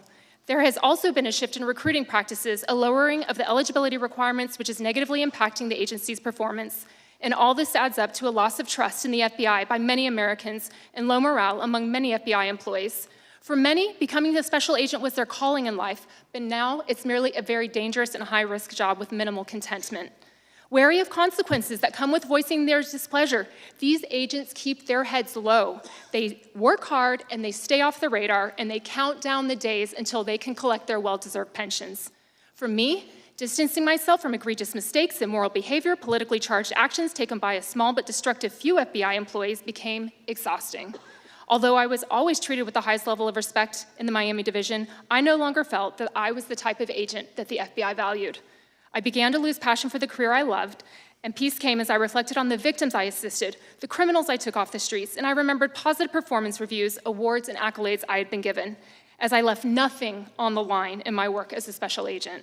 I held out as long as I could, hoping things would improve, but finally I knew it was time to go. So less than 4 months ago, of my own volition, I made the difficult decision and quietly walked away from the FBI with an exemplary and spotless record. I love the FBI I joined, and I have treasured memories working alongside remarkable people. I'm proud to have served with honor as a special agent. And while I sincerely pray for the FBI's future success, the FBI's troubles of late were bigger than anything I could change. Going forward, I will continue to serve others in our beloved country while honoring and celebrating the true heroes, both past and present, of the FBI. When I was invited to participate in this hearing, my initial reaction was to decline their request, as there may be others more capable who would do a much better job than me. And why would I want to subject myself to the stress of testifying, putting a target on my back, and likely facing public scrutiny? As I prayed about this invitation, the thought came to me: to whom much is given, much is required, and I realize that this is not about me. I have been given the opportunity to speak up on behalf of numerous current and former Bureau employees who feel similarly, but they do not have a voice. I am not here today to show favor to any political party. I am here to stand for the truth based on my experience at the FBI. In all humility, I hope to make an impact in creating a stronger agency, which is what Americans deserve. Thank you, Ms. Parker. Thank you for your service. We'll now proceed under the 5-minute rule with questions. The chair recognizes the gentlelady from New York, Ms. Stefanik. I want to echo the chairman. Thank you, Ms. Parker, for your extraordinary service and your courage for being here today. Mr. Turley, I want to start with you. The Twitter files laid bare for the American people what you correctly call unconstitutional, quote, censorship by surrogate. Matt Taibbi writes, quote, Twitter's contact with the FBI was constant and pervasive as if it were a subsidiary. Do you agree with that assessment? I do. What we know on the record so far shows a relationship that goes beyond this sort of informal exchange of ideas. You're correct. In fact, isn't it true that leading up to the 2020 election, Twitter had weekly meetings with not just the FBI, with DOJ, with DHS, with DNI, to conduct this unconstitutional censorship by surrogate? We know that because of the Twitter files, correct? Correct.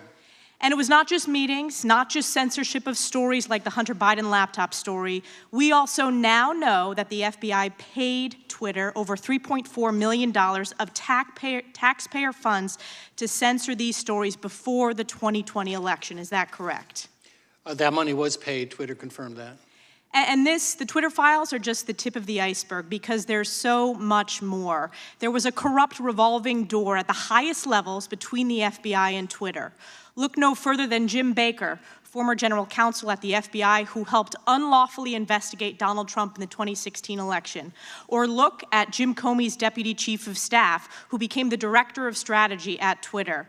Isn't it true, according to the Twitter files, that there were so many FBI officials who then went to work at Twitter that created their own Slack channel and crib sheet for onboarding? The Twitter files confirm that, correct? Correct.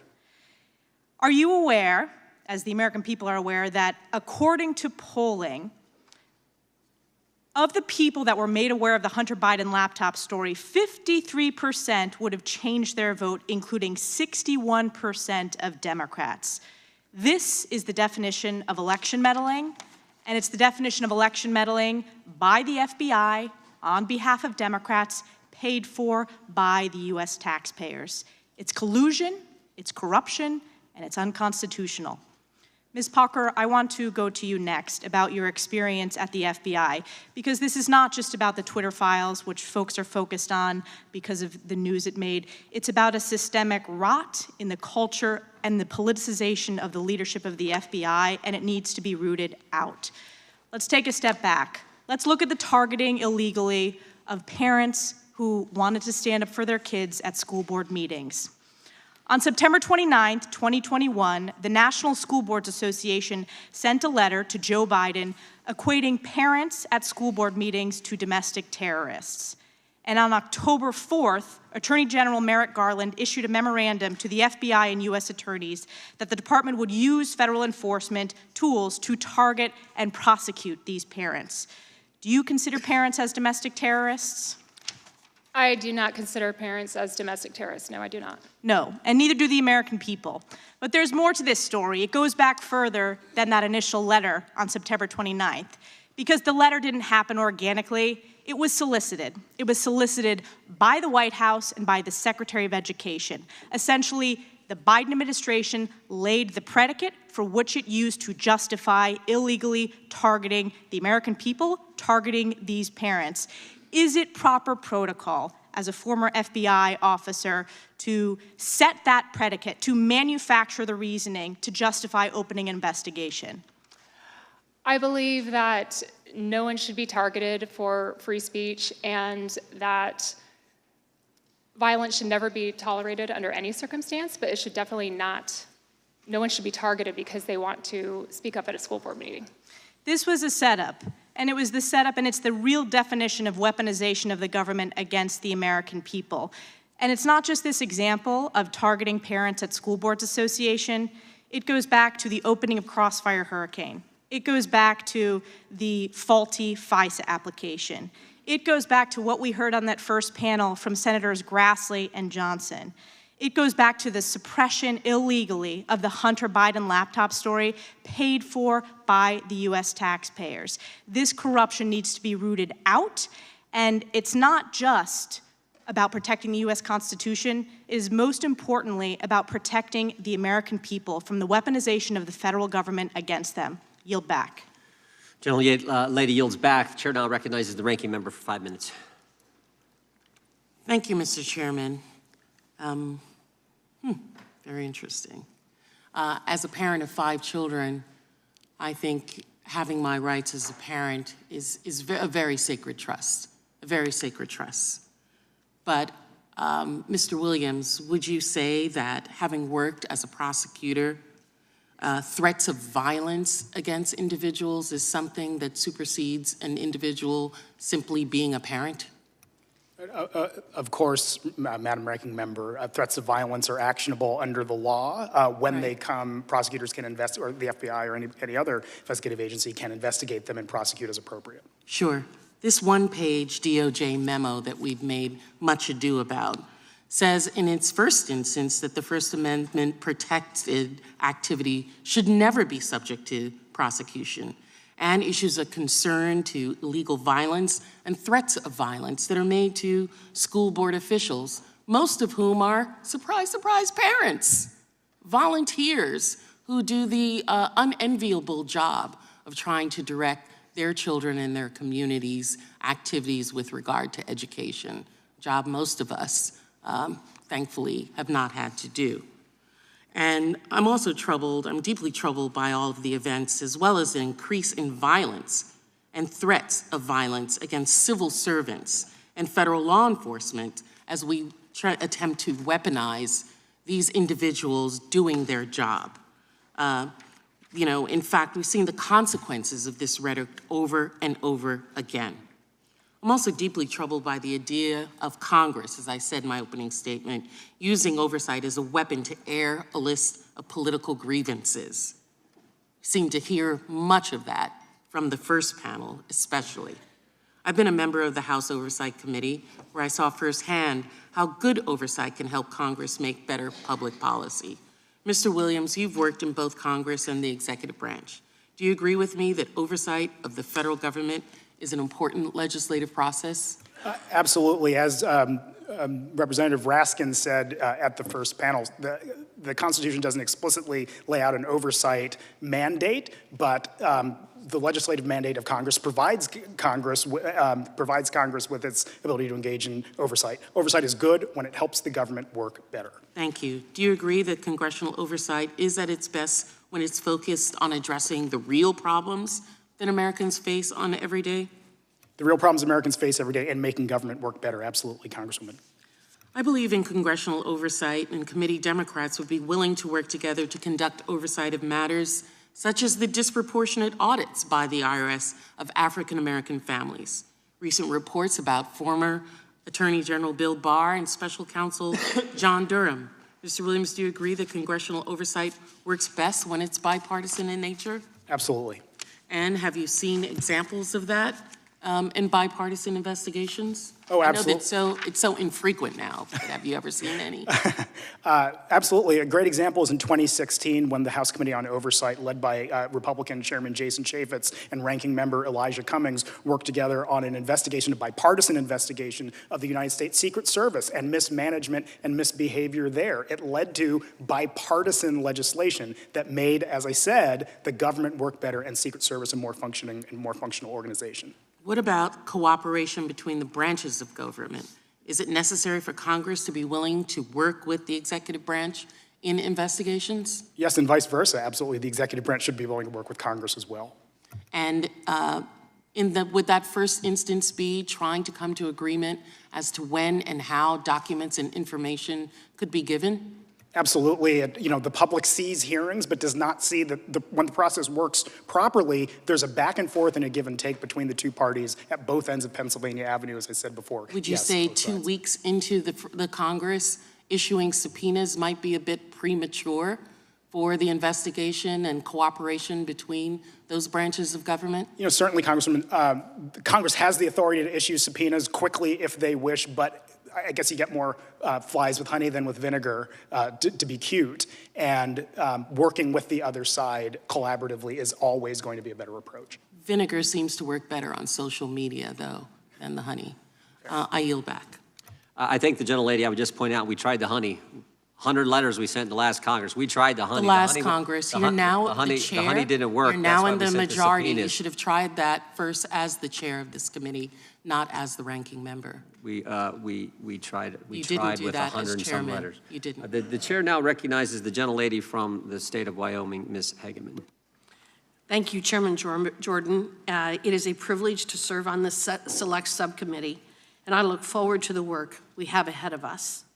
After over 30 years as a water, natural resource, and constitutional attorney, I have seen firsthand and fought against the weaponization of the federal government against my fellow Wyoming citizens and the country at large.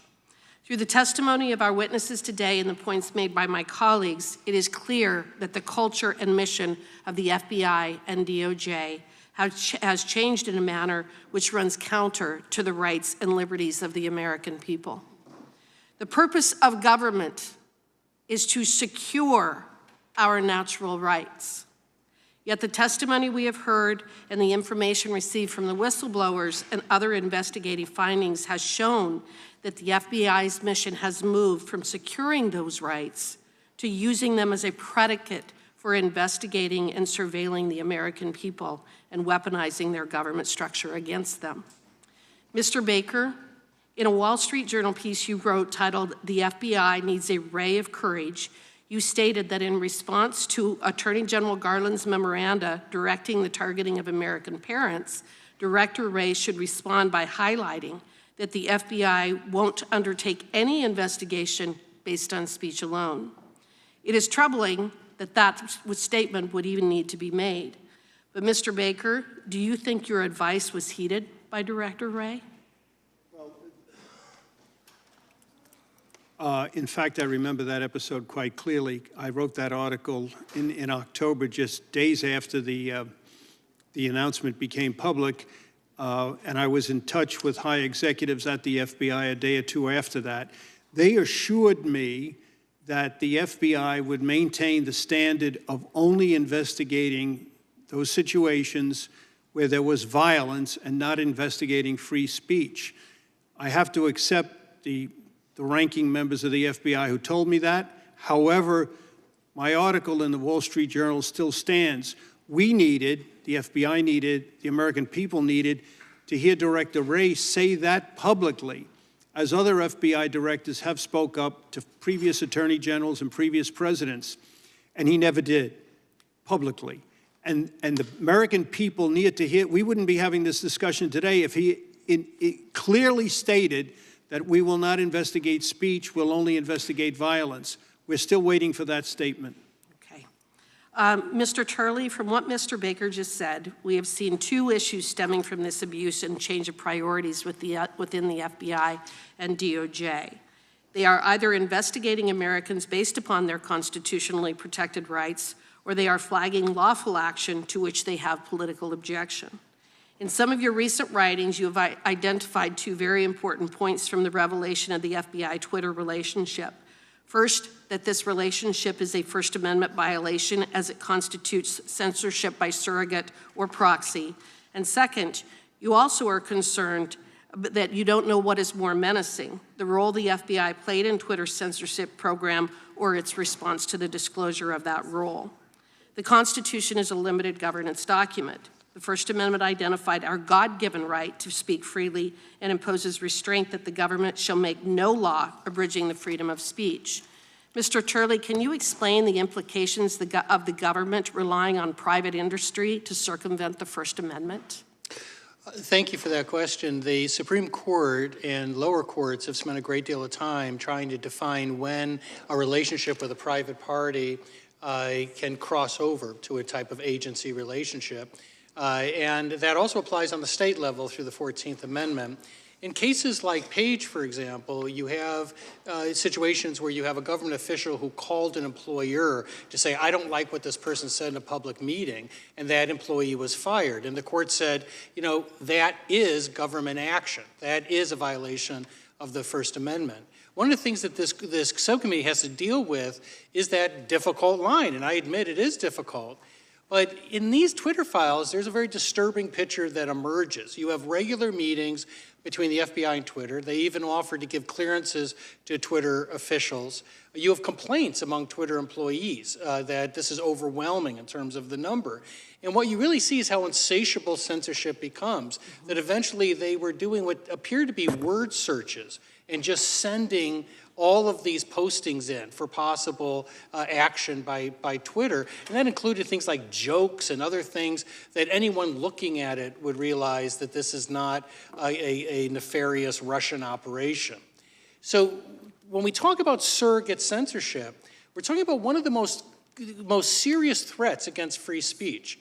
You know, people always say, well, you know, the First Amendment only applies to the government. The First Amendment is not synonymous with free speech. It deals with one problem of free speech. What we're talking about with surrogate censorship is a much greater problem for those of us who value free speech as a defining right of this country. I appreciate that. And one more point to make, they also paid Sorry, Twitter the millions of gentlelady's dollars. time has expired. I will yield back.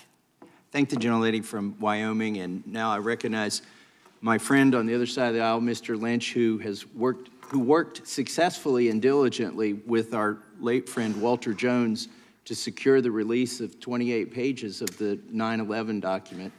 And now I recognize Mr. Lynch for 5 minutes. Thank you, Mr. Chairman. Mr. Williams, on August 12th, 2022, the FBI and DHS released a joint intelligence bulletin warning of an increase in domestic terrorist threats against federal law enforcement officials following the search of Donald Trump's offices at Mar-a-Lago, including, quote, a threat to place a so-called dirty bomb in front of FBI headquarters and issuing general calls for civil war and armed rebellion. On August 9th, at Judiciary, GOP tweeted, the IRS is coming for you. The Department of Justice is coming for you. The FBI is coming for you. No one is safe from the political punishment in Joe Biden's America, close quote. And on that same day, my colleague, Representative Gosar, my Republican colleague, called the FBI, quote, the enemy of the people, and tweeted, we must destroy the FBI, close quote. Do you share my concerns as a former FBI employee about this type of rhetoric inflaming those who might already be inclined to do harm to our federal officers? Mr. Lynch, above all else, I should take a moment to praise the work of the FBI and the many law enforcement agencies and individuals that I worked with throughout my time, 15 years in government, much of it in law enforcement. They do work on behalf of the American people and frankly don't sign up for threats or abuse. So to answer your question, no, absolutely, the threats hurt and are toxic and corrosive to our democracy. Is it ever appropriate for American leaders to encourage violence against another branch of government? The encouragement of violence is never appropriate either as a moral matter or under the law, sir. Now, thank you. The FBI has to respond to facts on the ground. And as recently reported by the Bipartisan Center for Strategic and International Studies, 28 of the 30 domestic terrorism fatalities that occurred in 2021 were the result of far-right terrorist attacks perpetrated by individuals who were, and I'm quoting, motivated by ideas of racial or ethnic supremacy, opposition to government authority, including perceived overreach related to protocols following the COVID-19 policies, misogyny, hatred based on sexuality or gender identity, and belief in QAnon conspiracy theory, or opposition to certain policies such as abortion. Mr. Williams, could a congressional investigation designed to spread misinformation suggesting that the government is a threat actually compromise the safety of American citizens? The important words there were designed to, and so of course a congressional investigation that were designed to do that would be improper, sir. As you've raised as well, I was on the committee when Mr. Chaffetz and our dear friend Elijah Cummings conducted those negotiations around investigations of the Secret Service, and I also agree with the former chair's instructions around our joint investigations with Walter Jones. But could congressional investigations predicated on anti-law enforcement rhetoric contribute to misinformation that could lead extremists to target government actors? Yes, sir. Explain that. Go into that a little bit. Rather than yes or no, someone who sat in that seat, explain to the audience. Sure. I think a lot of it's the climate we're in today.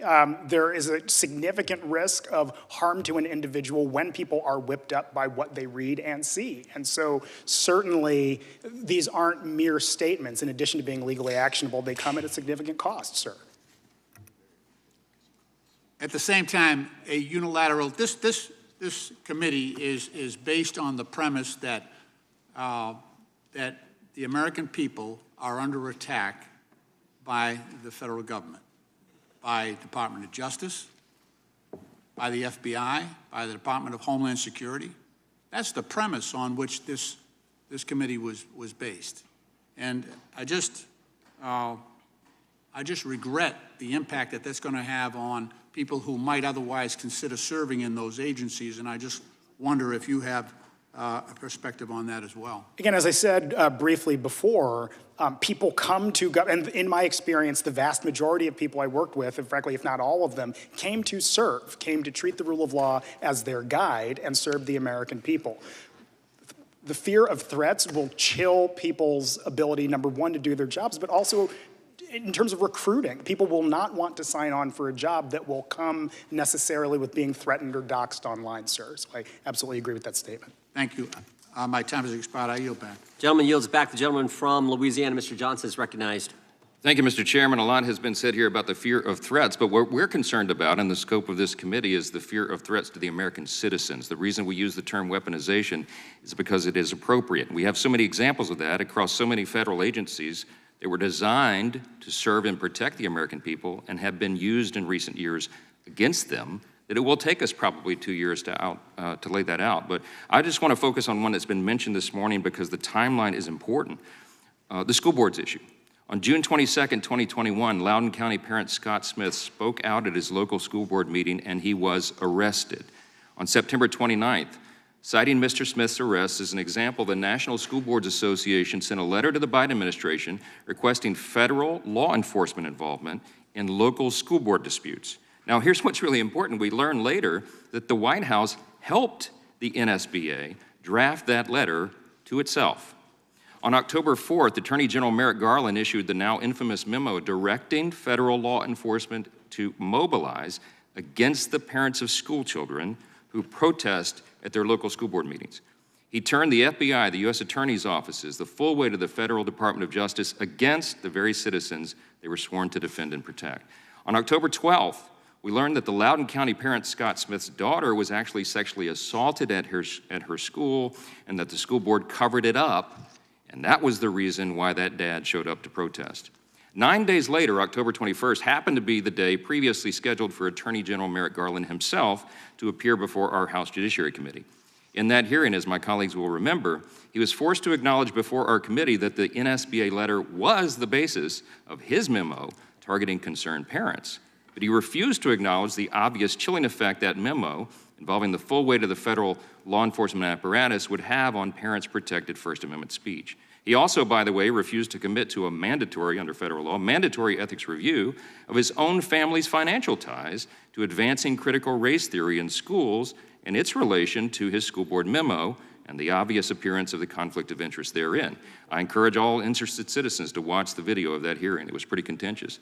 The very next day, on October 22nd, after much public outcry, the NSBA retracted and publicly apologized for its letter labeling concerned parents like Scott Smith as, quote, domestic terrorists. In the following weeks, over 20 different state school board associations severed their ties with the National School Boards Association.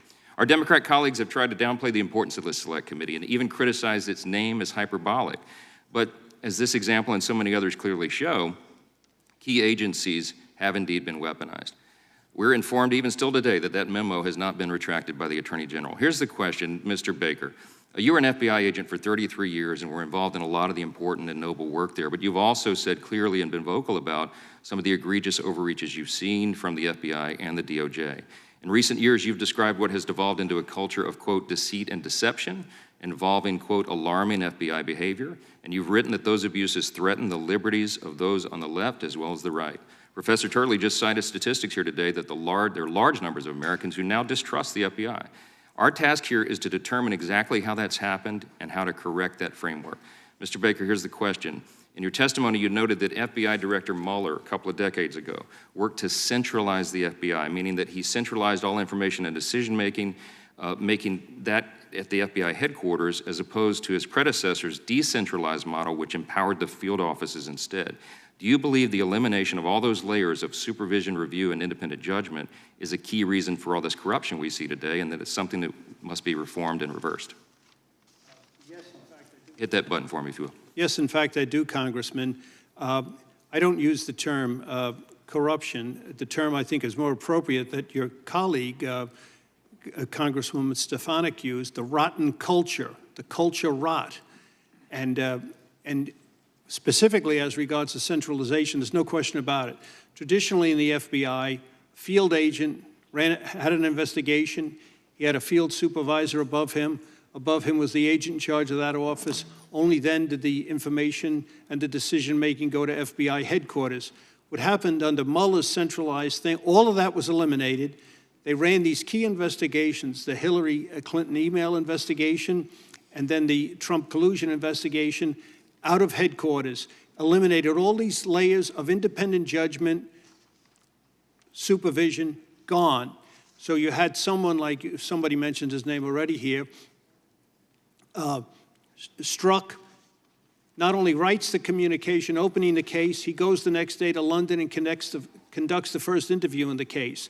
You have McCabe, a deputy director, number 2 in the whole Bureau, directs the investigation and sends 2 agents to the White House to interview General Flynn. No levels of review. It was bound to end badly. Thank you. I'm out of time. Yield back. I thank the gentleman. Yeah, they had a name for it. It's called a headquarters special. And the point is, it wasn't special so much, it became the norm. With that, the chair now recognizes... Mr. Chairman, could I have a point of order? There have been a lot of mention of information and testimony that you all have received from whistleblowers. When are you planning on providing that to the minority? You could have been for the very first deposition, or excuse me, transcribed interview of the whistleblower. I was there when he testified on Tuesday. Okay, that's fine. I assume you'll turn those over. But what about, you talk about dozens of whistleblowers. When are we going to get that information? When they testify, when we work with, I'll work with the ranking member on that information. You don't have any transcriptions of their interviews? We have the first one, and we have the dozens who've come and talked to our office. They talk to your office privately? They talk to Republican staff, right.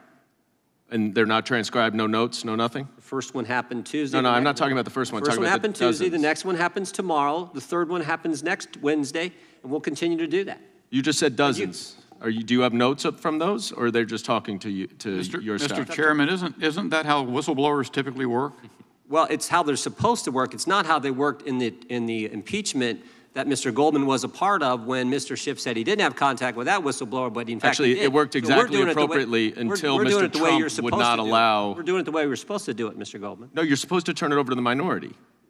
When they come and testify, you'll have access to the transcript like everyone on the committee will. You mean your staff is not going to turn it over to our staff? We're just in the dark? No, when the transcript is done, you will get the transcript. I mean of the dozens of whistleblowers you have already talked to that came to talk to your staff. Yeah, what do you want me to turn over there? Did you... Their names? Notes? Anyone take notes? I'll be happy to talk with the ranking member on how we handle that information. Thank you. All I'm telling you is we will schedule each for a deposition, and we are doing that. You didn't show up for the first one, but you could have been there. With that, I didn't know about it. The chair now recognizes, Cicilline was there. There were Democrat members at the I think you need to work on your schedule. The chair now recognizes, I think, Ms. Sanchez, the gentlelady from California, is recognized. Thank you, Mr. Chairman. I know from experience how good investigations can really improve public policy.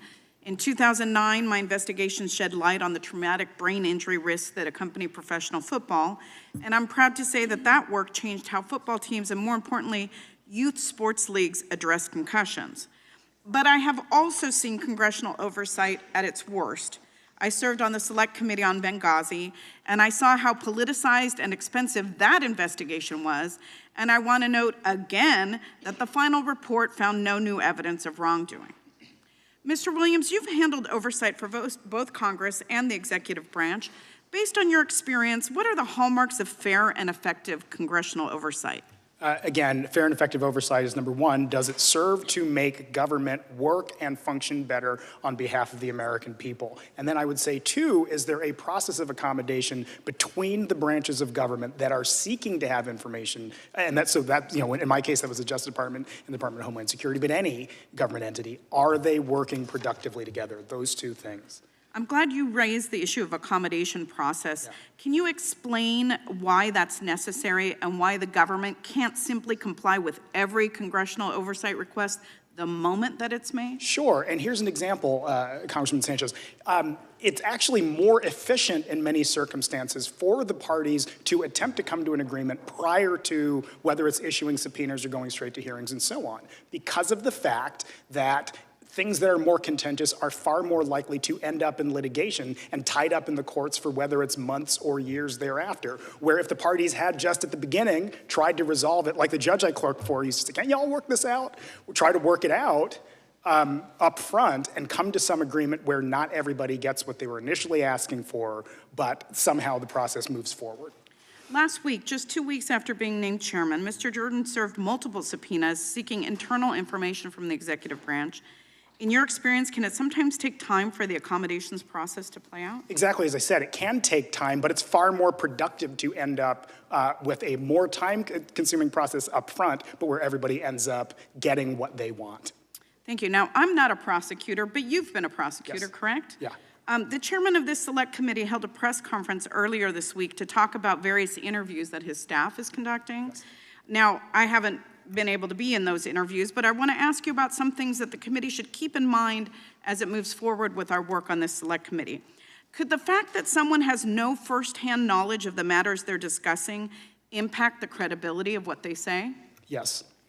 And what if they vocally advocated conspiracy theories that have no basis in fact? Should that impact how the committee views their testimony? Yes, openly advocating conspiracy theories that have no basis in fact would have a negative impact on an open investigation.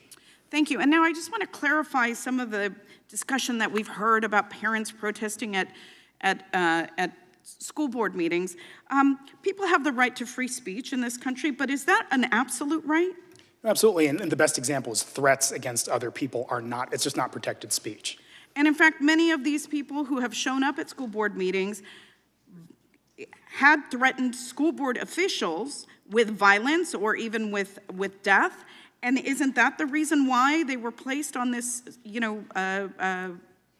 sure. special sort of monitoring thing to make sure that they were not going to carry out those threats of violence? To be clear, Congressman, I'm not familiar with the particulars of each individual case. I can say, however, and this is based on my experience as a prosecutor, if somebody threatened somebody else or violated the law in another way in a manner that could either, the term is probable cause, if there's probable cause to believe that an offense was committed, then certainly law enforcement can take action.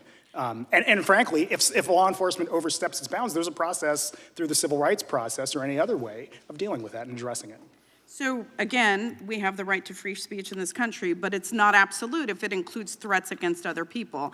And it's not just violence that we should be looking out for, but it's also threats of violence that law enforcement should be looking out for. Absolutely, it's the threats of violence because, look, to be quite straightforward, threats of violence lead to violence or can. Great, thank you. I appreciate your testimony, and I yield back. Lady yields back. The chair now recognizes the gentleman from Florida, Mr. Gates. Mr. Williams, wouldn't the American people feel like this government wasn't so weaponized against them if there wasn't such a revolving door between Department of Justice senior officials and lobbying? I don't quite follow the premise of your question, sir. It's pretty easy. There's a revolving door between senior officials at the DOJ and the lobbying profession. Do you think that that gives the public more or less trust? There are rules governing what employment, and this is based on my understanding, I've been government for 15 years, governing what post-government employment can be. One, what individuals' actions can be once they're employed elsewhere, but also what they're allowed to do. Lobbying is influence peddling, and you are the principal at the Rabin Group, which is a lobbying firm. And I would observe the reporting of Project Veritas, where Jordan Tristan Walker, who's a director of research and development, said on a recording, one of the things we're exploring is like, why don't we just manipulate COVID ourselves, mutate COVID via directed evolution? Pfizer is a revolving door for all government officials. It's pretty good for industry, to be honest. It's bad for everyone else in America. Pfizer is one of the clients of the lobbying firm that you're a principal of, isn't it? I do not represent Pfizer. I do not know, sir. You're a principal of the Rabin Group, right? No, that is correct. Mr. Chairman, I seek unanimous consent to enter into the record the clients of the Rabin Group, which include Pfizer. Without objection. Not just Pfizer, but Google as well. And in response to the Twitter files, we saw a statement come from the FBI where they said correspondence between the FBI and Twitter show nothing more than examples of our traditional, long-standing, and ongoing federal government and private sector engagements. Are there such engagements between the FBI and Google?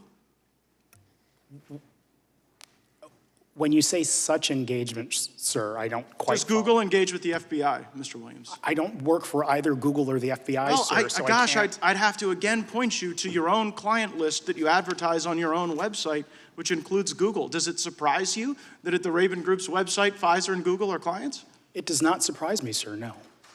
The Soros-funded Open Society is one of the clients as well. Does that surprise you? Sir, I don't have our client list in front of me right now. I will, assuming that's what it says, I will take your word for it.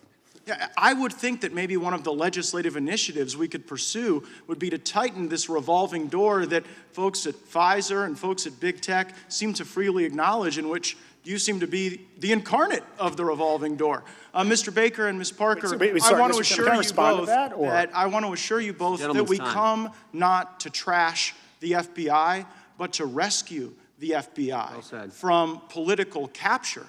And it seems as though that political capture was really enhanced when Robert Mueller took a lot of the authority and power away from the field offices all over our country and centralized that power. Mr. Baker, do you believe that through legislation we might be able to restore the system of office origin, where events occur, people are able to conduct investigations in the absence of the influences of Washington, D.C.? There's no doubt Congress can be an advocate. You're doing a lot of good by having these hearings, this panel.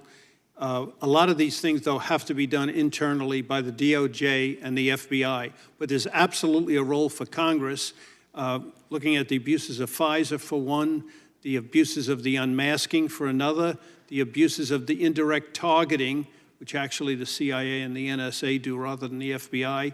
But these are all things Congress can legislate solutions to. And it seems as though those abuses become more acute the greater they have a geographic proximity to Washington, D.C. Seems we don't see these abuses with the brave FBI agents like Ms. Parker, who I'm very grateful served my fellow Floridians in the Miami field office. Ms. Parker, if we got the decision-making more out of Washington, D.C. and into the hands of our field offices where we have so many patriotic and brave FBI officials, do you think we'd be able to escape this political capture that quite literally drove you out of the Bureau? I think that's absolutely critical at this point in our American history. When I mentioned in the opening statement is if there are two FBIs, we in the FBI see it as the field offices, the standard rank and file. We are typically the agents who just came to the FBI to serve the country, protect American citizens, fight crime. We have no interest in politics. We really have no interest in promoting many times. And then FBI 2 is kind of more individuals that are at the headquarters level in sometimes Well, it seems executive roles. It seems as though that politics isn't out in the field offices. It's here in Washington, D.C., and that's precisely what we ought to deconstruct legislatively. I thank the witnesses, and I yield back. The gentleman yields back. The chair now recognizes the gentlelady from the state of Florida, Ms. Wasserman Schultz. Thank you, Mr. Chairman. Mr. Williams, do you want to take about 30 seconds to respond? It won't even take 30 seconds, Congressman. What I would say is, if we're talking today about what's within Congress's powers and duties under Article 1 of the Constitution, one such thing is legislation. If Congress wishes to pass bipartisan legislation, either about the Federal Elections Commission or lobbying requirements, have at it. That is Congress's role, and work together and do it. I would support it, and I'm sure many people in this room would. Alas, our first bipartisan agreement. We're in agreement there, I think. Reclaiming my time. Sorry, I'm sorry. No, that's okay. Not from you. Thank you. First, I want to thank you, Ms. Parker. As a victim of the Cesar Sayoc bomb package case, along with my staff, I appreciate your service and the work that you did in the Miami Bureau. Mr. Williams, you worked in oversight for a long time, as you noted, in Congress for the executive branch. You've seen it at its best and worst. And although the Judiciary Committee has issued subpoenas over unfounded accusations just 2 weeks into this Congress, I know I have serious concerns over their rush to judgment, like many other committee actions that are employed by Republicans for purely political reasons. But their move also clearly shows that when Republicans are in charge, they use the levers of power to weaponize government. So can you tell us some examples of congressional oversight that has been abused in that way? Well, what I will say, Congresswoman, is that when congressional oversight is abused, history doesn't treat it well. And none of us today are the judge or the guide, but history will be. And if, for instance, individuals are targeted, history will not be the judge of that if Congress is using its authorities to do so and overstep its bounds beyond the scope of its Article 1 authority. Thank you. And what can members of Congress learn from past examples of the politicization of oversight? I think past is prologue, and by recognizing that with a large platform as Congress has, it has the tremendous ability to harm people as much as it does to do good. And Congress ought to perhaps have that in mind when thinking about how to make government work better. Thank you. In 2015, a member of Congress who happens to currently hold the gavel now in the House boasted that the Benghazi Select Committee was effective all because it hurt Hillary Clinton politically, saying, quote, "Everybody thought Hillary Clinton was unbeatable, right? But we put together a Benghazi Special Committee, a select committee. What are her numbers today?" Unquote. He even bragged in the same statement that because of it, her, quote, "numbers are dropping," unquote. During Hillary Clinton's 2016 campaign, Republicans held 9 investigative hearings focusing on her, including one where they called her to testify for over 11 hours. That was clearly politicized and weaponized oversight. And frankly, this weaponization committee itself epitomizes the weaponization of government. So, Mr. Williams, is it ever appropriate to turn congressional oversight authority into a weapon to harm a political opponent? No. And how can the politicization of congressional oversight harm the credibility of future congressional investigations? That's exactly the point I was going to get to, Congressman. If the public loses its faith in Congress's ability to be a fair arbiter of oversight disputes, then what does Congress have ultimately? So yes, this is about the integrity of Congress, I think. Thank you so much. Mr. Turley, turning to you, have you ever worked for Twitter? No. Do you have any formal relationship with the company? No, I just have an account. Do you have any specific or special or unique knowledge about the inner workings of Twitter? Nothing beyond the Twitter files and what I read in the media. So essentially, your responses to the questions here today were your own opinion and pure conjecture. No, I wouldn't say that. I mean, I try to base them on what we know from the Twitter files. Well, but you said that you don't have any specific or unique knowledge of Twitter, but you spoke as if you did. You were asked very specific questions about Twitter's, the way Twitter functions and the decision-making that they make, but yet you don't have any unique or special knowledge about Twitter and have never worked for them. And so this is only just your opinion, would you say, as a Twitter account user? No, I've come to give legal analysis based on facts that are in the public domain, and I was really referring to what I was asked about the Twitter files. Reclaiming my time, legal analysis is another word for opinion. I would think there is some distinction, but yeah, it ultimately is an opinion. But I believe the question to me was based on what the Twitter files show, and that was my reading of the Twitter files. Right. And again, that's another way of describing your opinion being offered, which was represented as unique and special fact, which you don't possess. Thank you. I yield back the balance of my time. Lady yields back. The chair now recognizes the gentleman from California, Mr. Issa. Mr. Chairman, before he goes, may I be recognized for unanimous consent? Oh, I apologize. Yeah, gentleman's recognized for unanimous consent. Thank you, Mr. Chairman. I seek unanimous consent to enter into the record a Republican staff report from the Committee on the Judiciary dated November 4th, 2022, entitled FBI Whistleblowers, What Their Disclosures Indicate, and ask that the committee also provide a copy to Mr. Goldman so that he might be able to review all the staff notes compiled in the report. Without objection, the chair now recognizes the gentleman from California. I thank the chairman. Dr. Turley, let me just go back, or Mr. Turley, let me just go back. How many times have you testified before Congress on behalf of all of us? Dozens and dozens and dozens over my 22 years. I've testified both as a Republican and Democrat witness over 50 times, approaching 60.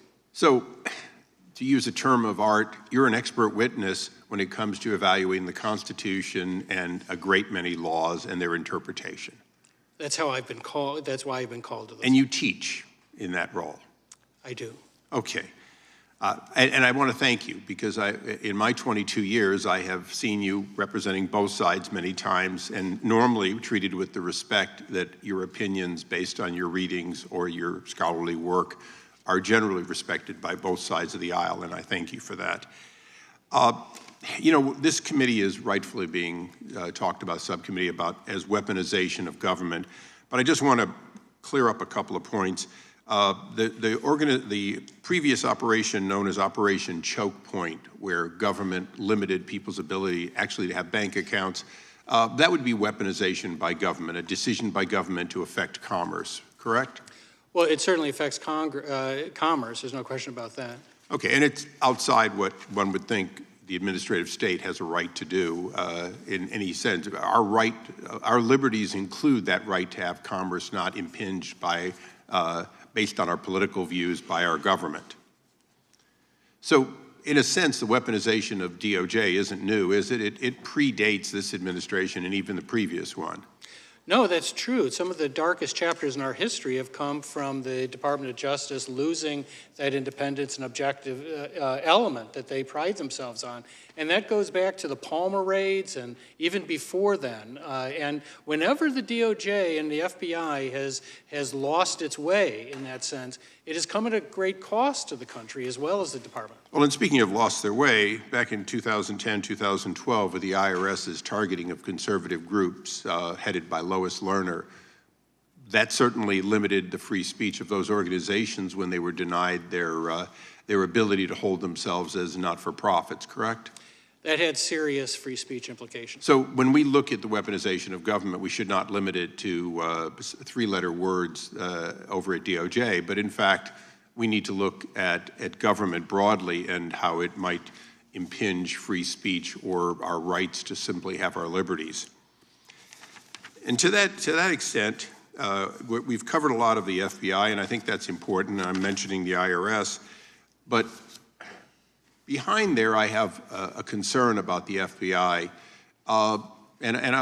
Ms. Parker, I've got to go to you. Is that something that you think represents the neutralism of simply being law enforcement for the FBI basically to kneel in support of Black Lives Matter? That would not be deemed appropriate. They're wearing their official FBI ballistic vests, and although, like we've mentioned, FBI agents have the right to my First Amendment thoughts, but I am not at the liberty to express any of my political or social opinions while on the job. I know that in that instance they were guarding our national institutions and that we heard that they were saying that they were trying to de-escalate the situation, but in those pictures it appears that there are people smiling, clapping. It looked very far from de-escalation to me, but it is not appropriate to make any sort of potentially political or social statement while wearing your FBI ballistic vest on official duty. No, it is not appropriate. In the decades I served in the Army, we were warned about when in uniform being involved in anything that appeared to pick sides, and certainly they picked a side there. I want to just close my questioning, because we're going to be doing this probably for 2 years, and ask a question again, Mr. Turley. We have this question of government and what it's doing, but a lot of people are talking about how Twitter's a private company, Facebook's a private company. They're all private companies. Isn't it fair to say that from a standpoint of statutory and constitutional history, our government has clearly looked at entities which convey free speech, newspapers, radio, television, and has limited the concentration of power and the concentration of ownership in order to maintain, although private, an ability for all, or at least most, free speech to find an avenue? Isn't that the history that we're also going to have to look at when it's concentrated in just a few companies? It is, and the fact is that much of our political dialogue now takes place on social media, which has replaced even telephones as a common form of communication. And that's why it is true that private companies can limit speech. But you have to keep in mind, these are communicative companies. These are closer to the AT&T than they are Starbucks. And that raises a serious question in terms of not just looking at the government aspect of coordinating and targeting citizens for possible censorship, but the control of these companies over speech. And I think that people that sort of dismiss that are really losing the fact that this is now much of what is the marketplace of ideas. The marketplace of ideas is now a digital marketplace, and it's controlled by these companies. Thank you. Thank you, Mr. Chairman. I yield back. Gentleman yields back. The gentleman from Virginia, Mr. Conley, is recognized.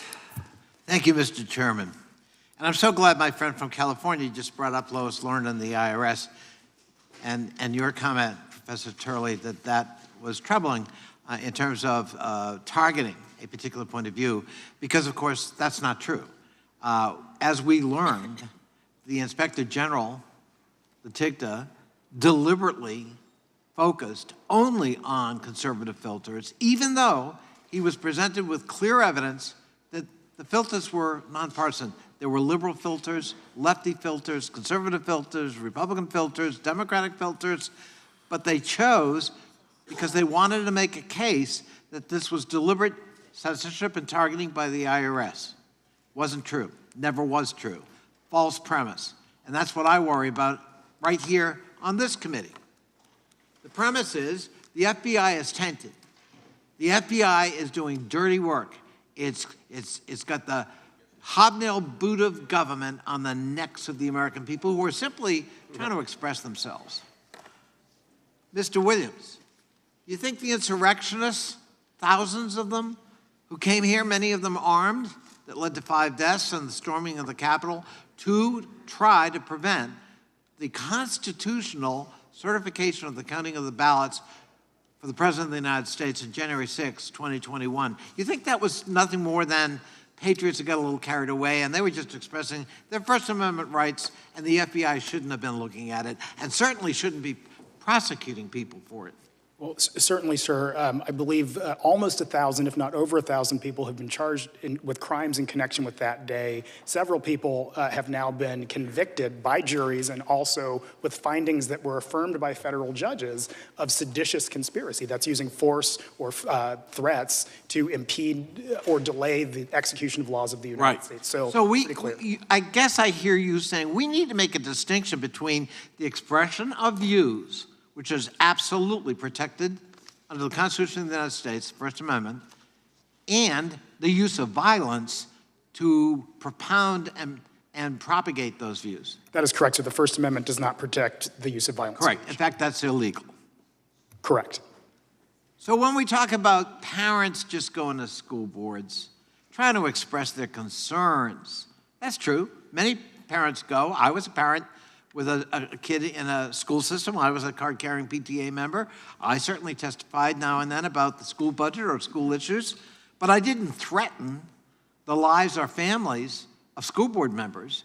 I didn't anonymously threaten violence or let it be known that I knew where they lived and that there'd be trouble. That's a different form of speech, isn't it?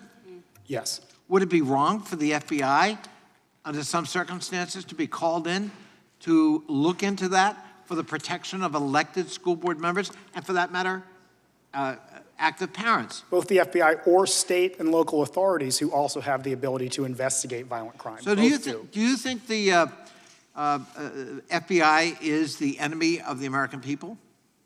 I do not believe, in my experience, look, again, I was in Do you government think for 15 the years, I do not. FBI ought to be defunded? I do not believe the FBI should be defunded. So, sir, for no. example, if they were, the Tampa field office that infiltrated and spent 6 months embedded in a network of ransomware gag, Hive, and took it down. Hive is no longer functioning. Is that a good thing or a bad thing? That is a very good thing. Look, I was a prosecutor and a senior executive of the Justice Department. Fighting crime is a good thing, and I think we can all agree on that. I see. So they're not just, censoring free speech. They're actually doing some good things that protect the American people? Yes. Would you say that characterizes largely their mission and their function?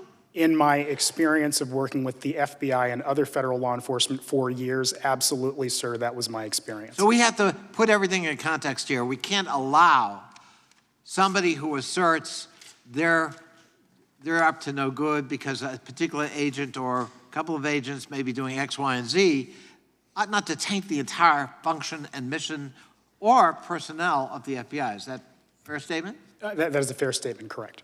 And that goes to their other missions: cybersecurity protection, human sex trafficking, breaking up those rings, and for that matter, protecting us from domestic extremists who are propounding and using violence as a weapon to further their cause. What is special about the FBI, sir, very quickly, is that unlike many other law enforcement agencies, it has both a counterterrorism element and a law enforcement element. Now, many people may think those are all one and the same, but those are actually two different functions. And so, yes, both of those help keep the American people safe. I thank you, and I yield back.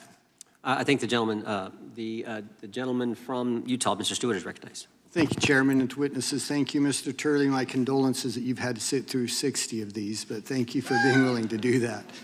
I look forward to hearing from all of you, but Mr. Chairman, I also look forward to hearing others who are key to this investigation. Christopher Wray, the Attorney General, former FBI Director Comey, former CIA Director Brennan. I hope we have a chance to hear from them as well. I want to share with you my first experience in this area.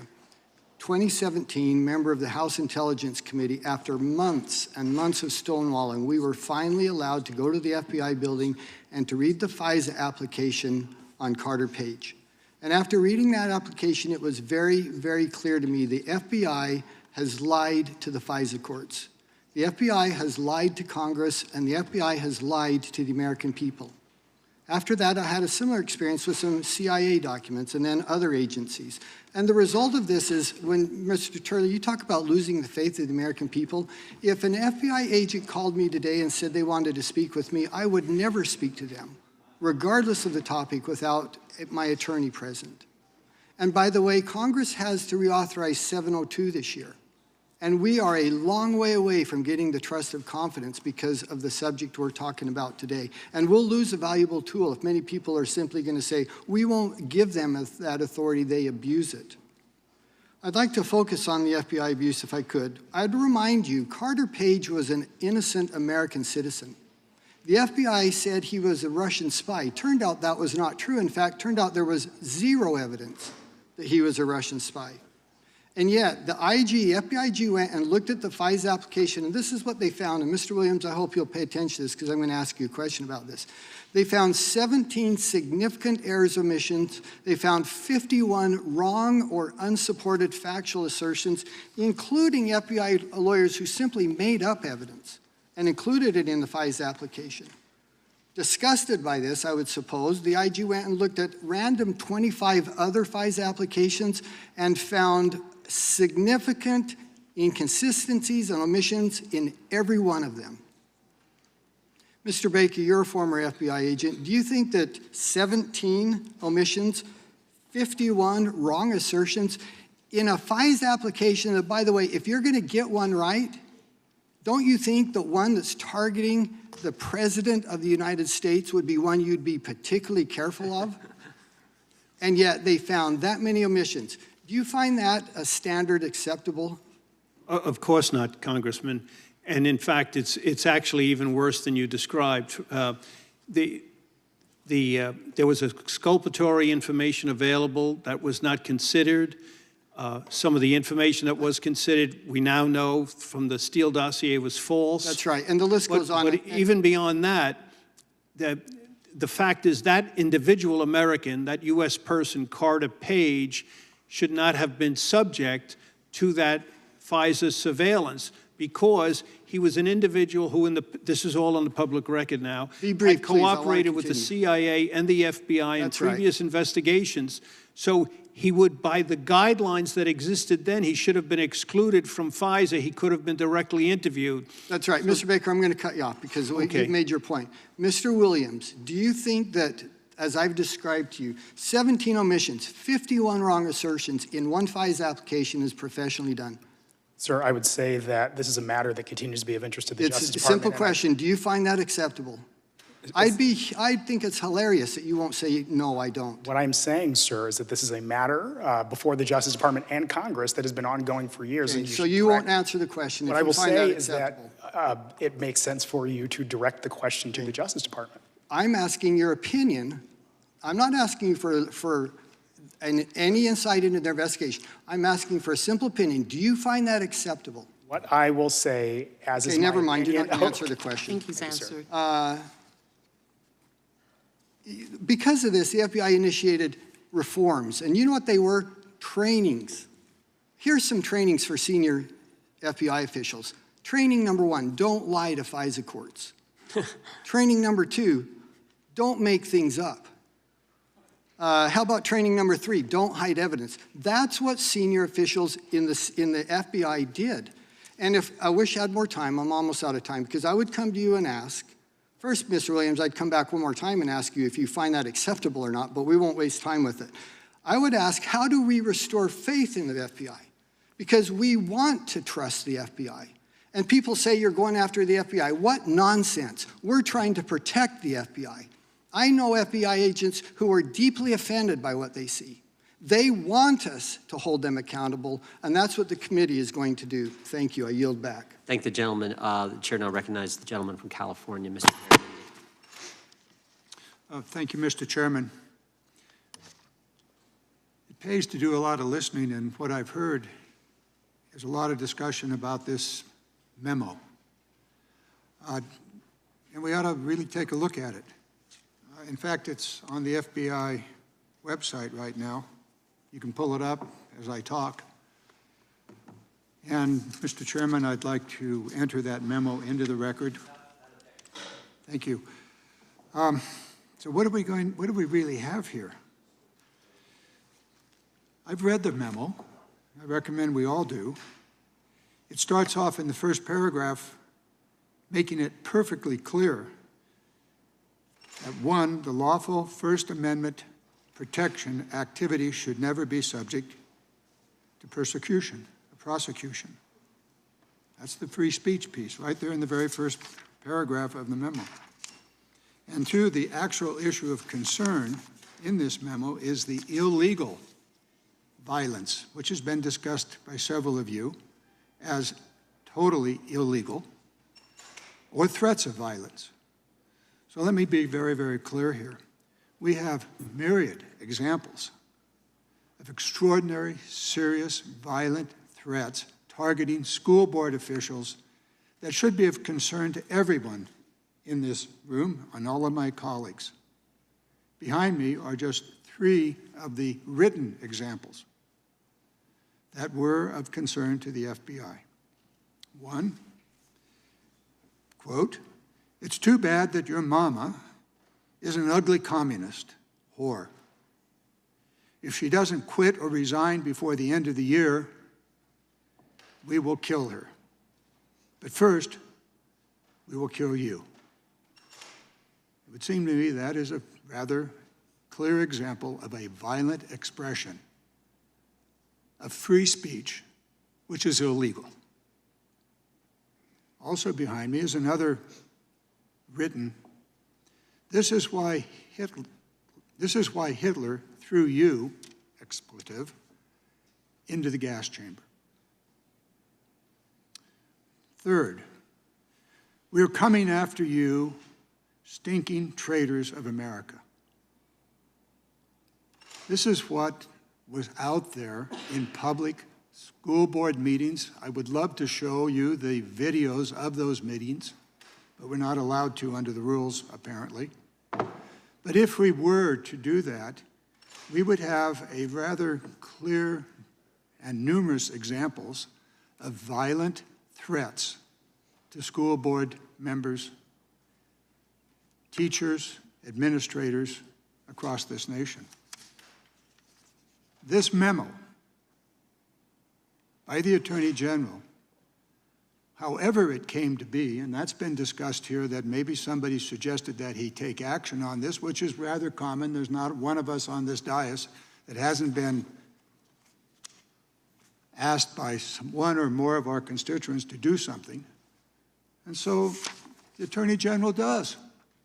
He sends out a memo to the FBI agents across the country saying, bad things are going on. Or maybe I should just read it. Threats against public servants are not only illegal, they run counter to our nation's core values. Those who dedicate their time and energy to ensuring that our children receive a proper education in a safe environment deserve to be able to do their work without fear for their safety. That's the memo. That's what happened here. Is it the director noting, and I'm sure he had more than one source than the School Board Association, that there were things going on in our society that were dangerous. Ms. Parker, you spoke to the difference here between free speech and violent speech. This is what the FBI director did. He said to the agents, pay attention to this and keep track of it. Why? Why did he want them to do that? Because there were threats. Very real threats. Did any of them materialize? There's evidence that they did. You take a look across this country at the number of public servants that simply decided to not serve because of the violent threats. So as we go about our work here, as we go about looking at the weaponization of the federal government, we must be careful that we don't become a weapon to be used for political purposes. There clearly, absolutely is a need to monitor all federal agencies, law enforcement, military, on and on. But let's be very careful that we don't use this committee as a weapon for political purposes. Gentleman's time has expired. Gentleman yields back. Gentleman from Kentucky is recognized. Thank the gentleman from Ohio. It occurs to me that we're sitting here in a committee that's got a fancy name, a different name. There are people watching our very first hearing and wondering, are these folks serious? There are people who have spent their careers dedicated to the service of people in this country, working at the FBI, wondering, are these folks serious enough that I could be a whistleblower, that I could come forward and share information with them and they would actually do something with it and that something good could come from it. And I want to let those people who are watching, Ms. Parker and Mr. Baker, you're an excellent example of people who will come forward and make a difference. And I want to let those people know that I've come to this city for 10 years with one basic premise, which is this is the best country on the planet, the best country that's ever been.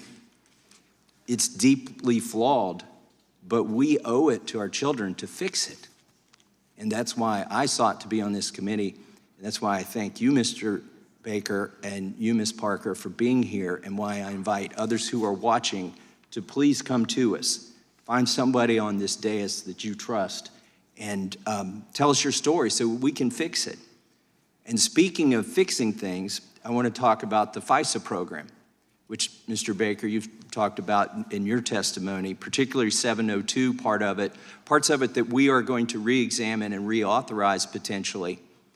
On the surface of it, it sounds like a practical legal concept that you would collect information on foreign targets who don't have constitutional rights, and you might incidentally collect information that pertains to U.S. citizens who do have constitutional rights. But because it was collected incidentally and not in pursuit of that U.S. person, oh, we'll go look at this data, we'll put some policies and procedures, but the Constitution does not apply here because it was incidentally collected.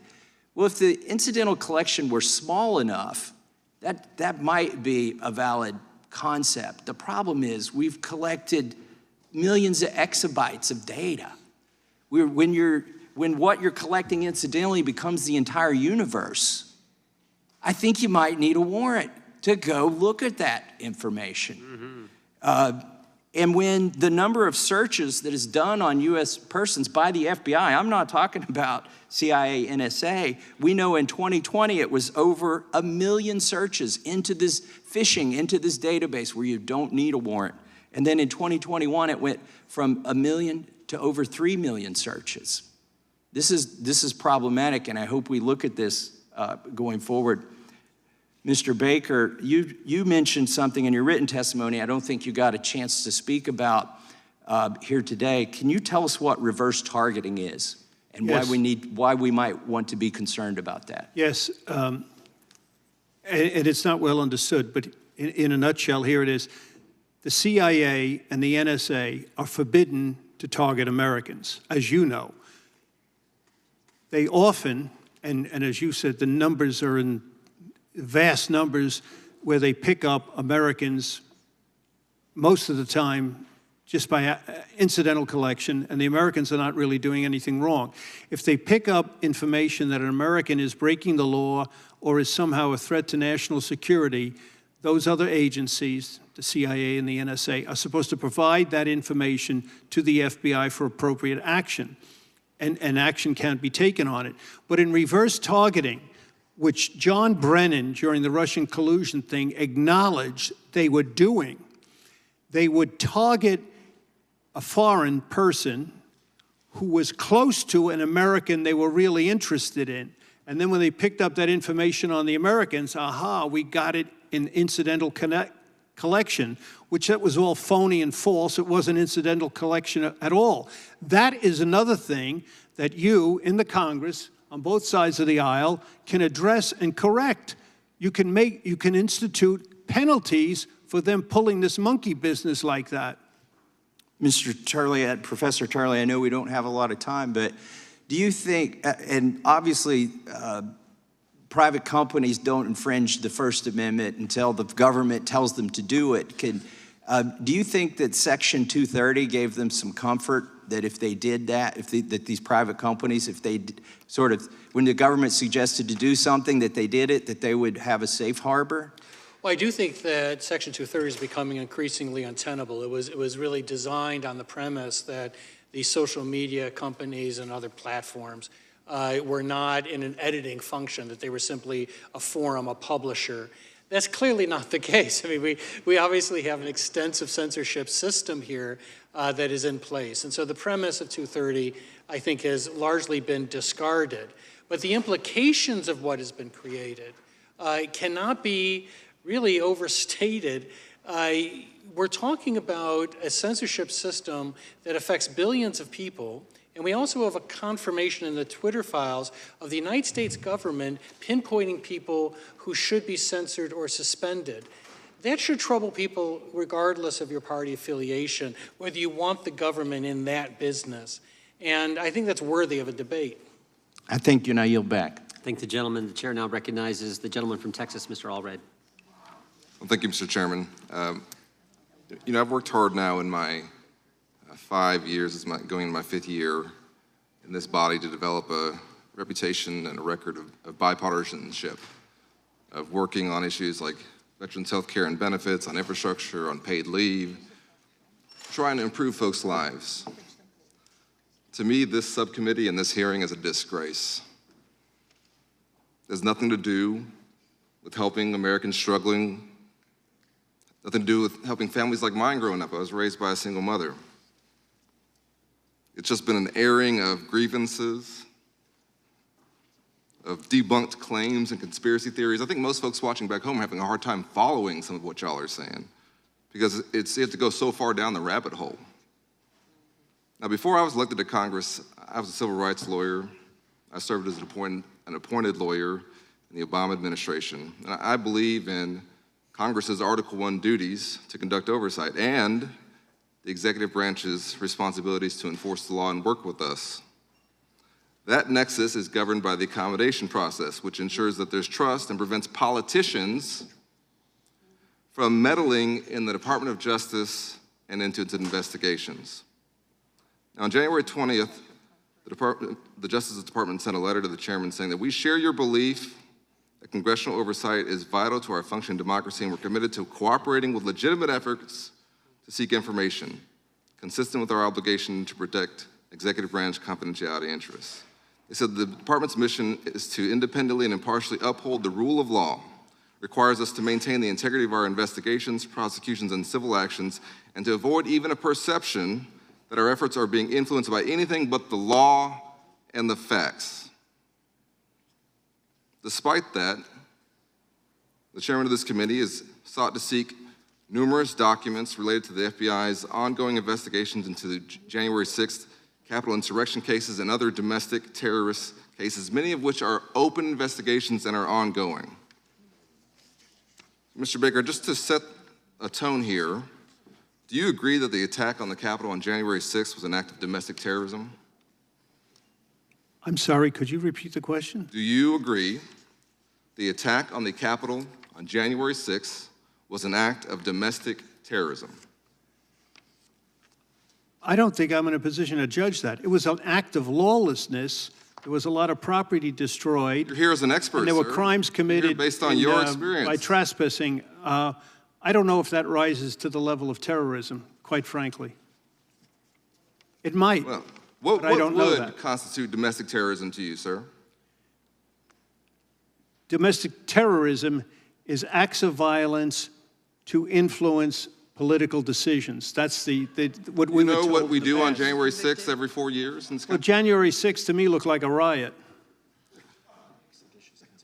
It was a seditious It was lawless. conspiracy. It was lawless. There was property destroyed. There was trespassing. There were people injured. Those are all crimes. Thankfully, numerous courts and juries have disagreed with you and have found many of those insurrectionists guilty. It was an act of domestic terrorism, and I thank you for clarifying for all of us here that you can't decide whether it was or not. I want to go to you, Mr. Williams, because I think that we need to be very careful here. Nobody really wants members of Congress or politicians jumping into ongoing criminal investigations for many good reasons that I think you lay out in your testimony. Can you give us just a few reasons of why it would be a major problem for criminal investigations to suddenly be subject to the whim of a politician? I'd say 3 reasons, Congressman Allred, and thank you for that question. One, as articulated in the letter by the Deputy Attorney General that was quoted by, I believe it was Congressman Raskin earlier, you do not want the public to get a roadmap for how investigations are going to play out. That involves tipping off witnesses or defendants who might be brought into the system. So that's point one. You just don't want to give the roadmap, and that's the word used by the Justice Department. Number 2, and this is a big one, the fear of influence or the appearance of influence. If a prosecution continues right after a member of Congress or someone speaks out, the public is left with the perception that Congress, in effect, had its thumb on the scale of a federal prosecution, and that's problematic. And finally, everyone is entitled to a presumption of innocence. The Justice Department takes very seriously the idea that naming or outing people who are not themselves yet criminal defendants is incredibly problematic, dangerous, in a profound manner. So those 3 Thank you, Mr. Williams. I yield back. I think the gentleman yields back. The chair now recognizes the gentleman from North Carolina, Mr. Bishop. Thank you, Mr. Chairman.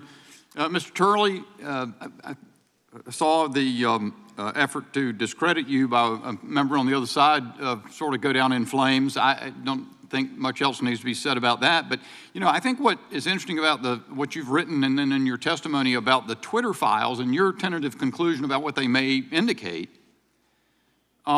is a product. First, it bears repeating. I mean, you said there that it, quote, could well constitute the largest censorship program ever run by the government of the United States. And I think what attracts you is there is a body of evidence. It is not accusations, it is evidence that we would not have but for the voluntary, it may be extraordinarily unlikely, voluntary act of a very wealthy American who had the will and interest to purchase that company and then disclose what its files hold. Here's what's notable. We didn't get any information about what the FBI and the CIA and the ODNI and GEC and all these other agencies are engaged in from those agencies. The American people wouldn't know but for Elon Musk's disclosures and the independent journalists who then used them. You've talked a little bit in response to earlier questions about how there might be enough evidence there, or in other evidence we might be able to get of like kind, to suggest an agency relationship between United States government agencies, the FBI, and these social media platforms that would cross a First Amendment line and violate the rights of Americans whose content was flagged for taken down. And that may well be, but it seems to me there's another angle to this. Everybody knows in the debate over big tech that these social media platforms have content moderation policies that are narrower than the First Amendment. They take down speech as a matter of practice that the First Amendment would protect if it were a government. In fact, a lot of people say, well, they can do that, they're private businesses. The question that gets at me is this: how could the FBI, which is sworn to protect the Constitution, ever justify using intense application of its resources, agents, etc., to urge social media platforms to use those standards to take down speech that the Constitution protects? Yeah, this goes to the sort of bifurcated issue here legally. That is, you have on one hand the question of the agency relationship, which actually some courts like the Eighth Circuit and Dawson, the Sixth Circuit and Page have had analogous cases where they said that there was an agency when a government official made a call and negative actions were taken. But there's also the direct action. Obviously, federal agents are government actors. And in these cases, you have the agency identifying American citizens and others for their viewpoints and saying, we think these people should be suspended or removed. And as I say in my testimony, it's a particularly ominous thing to have the chief law enforcement agency performing this role, an agency with incredible powers. But this wasn't the normal situation of a public affairs office where someone says, look, the FBI did this, and the public affairs office says, you know what, that was a state raid. We weren't even in that issue. Right. They did it in private. Right, here you had the government itself looking for citizens who should be silenced and targeted. That's a problem in and of itself, whether it also triggers an agency relationship. Do we want to go back to the day when governments created those types of lists? Let me get you to comment on something else that I believe is ominous. It's on the charts behind me.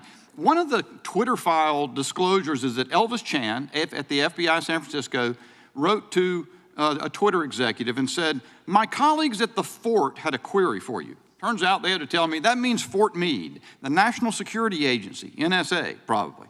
A few years ago, Twitter said they would no longer provide their data feed to members of the IC. That means intelligence community.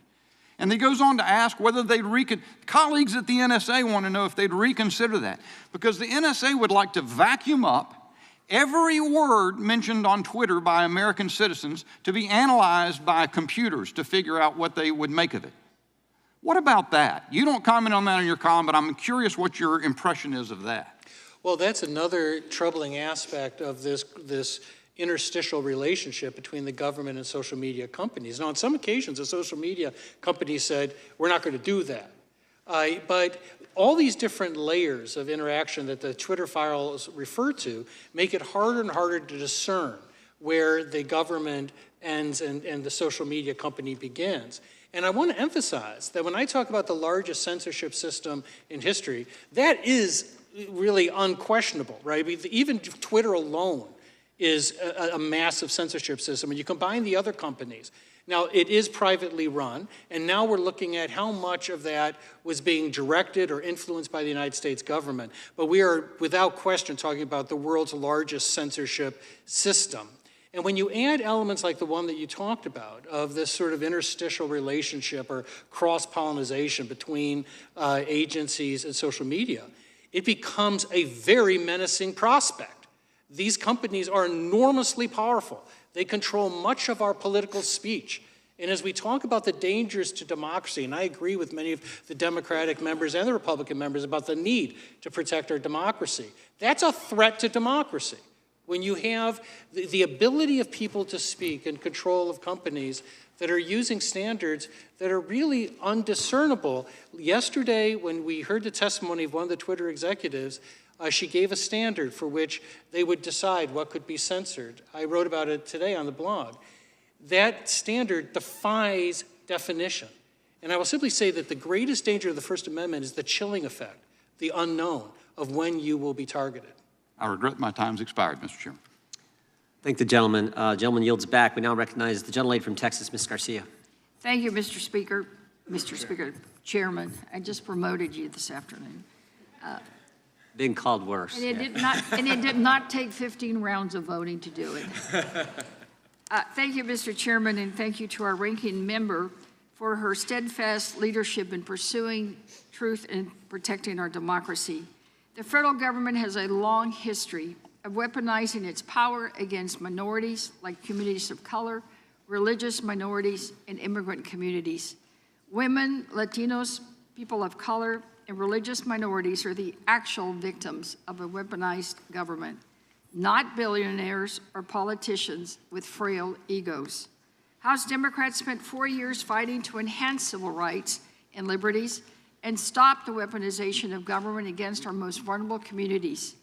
Now my colleagues on the other side of the aisle have assembled this misnamed and misguided committee to grandstand and to try to lecture us all on the weaponization of government.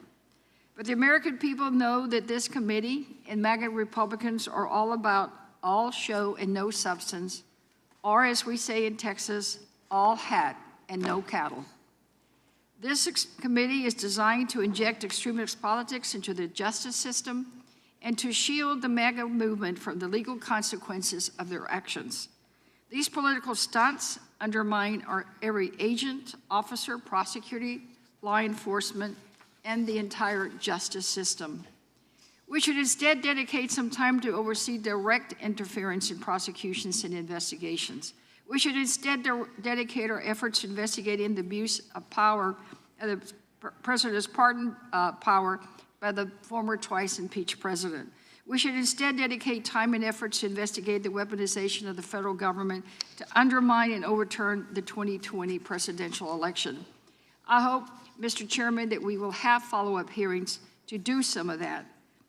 Now I ask for unanimous consent to enter a letter from Citizens for Responsibility and Ethics in Washington, outlining these and other recommendations for this committee into the record.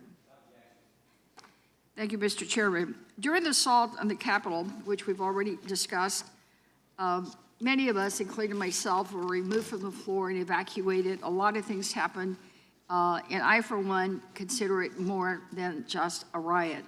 Some have suggested that this committee may try to erase the truth about the horrible days of that event. The idea of denying the truth about January 6th is horribly offensive to me, and I'm sure that it's even more offensive to the law enforcement officers who were on duty that day. Mr. Williams, I know you're familiar with that day, and you're familiar with the halls of Congress. You worked on the Hill, correct? I did, Congresswoman, thanks. Were you there on the Hill on January 6th? I was not present on the Hill on January 6th. Do you know others who were? I certainly do. Can you understand why it would be offensive to the people who were there? Many like me who were on the floor and got pulled out, had to try to put on a gas mask and told to hit the floor. And of course, the many law enforcement officers who had to rise to the duty. Can you figure any way that we can defend this if anyone tries to rewrite what happened that day? It's the second part of your sentence that I want to pick up on, Congressman, because it's not just former colleagues and friends of mine that were here. It is law enforcement officers that I know, and there simply is no place for threats against law enforcement in a civil society. So, you know, I will echo everything you said. It was real.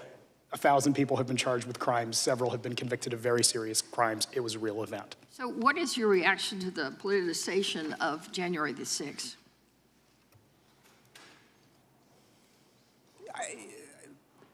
I think, as a general matter, Congress works at its best when working in a bipartisan manner, and I think that becomes even more acute when talking about violent crime or threats or terrorism, as the word was used here, or even acts of insurrection. Right, so you do agree that it is domestic terrorism?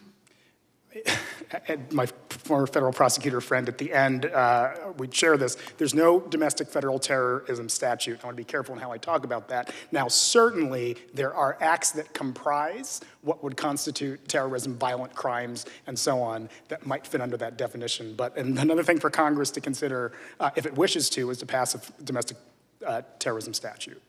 All right, are any of the investigations contemplated by this subcommittee comparable to the scale to the investigation of the attack of the Capitol? I'm sorry, I didn't quite catch the question, Congressman. Are any of the investigations contemplated by this subcommittee comparable in scale to the investigation into the attack of the Capitol?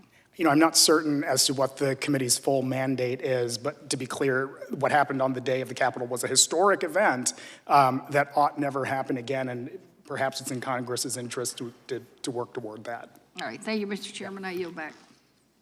Gentlelady yields back. Chair now recognizes the gentlelady from Florida, Ms. Kamick. Thank you, Mr. Chairman, and I can actually answer that question.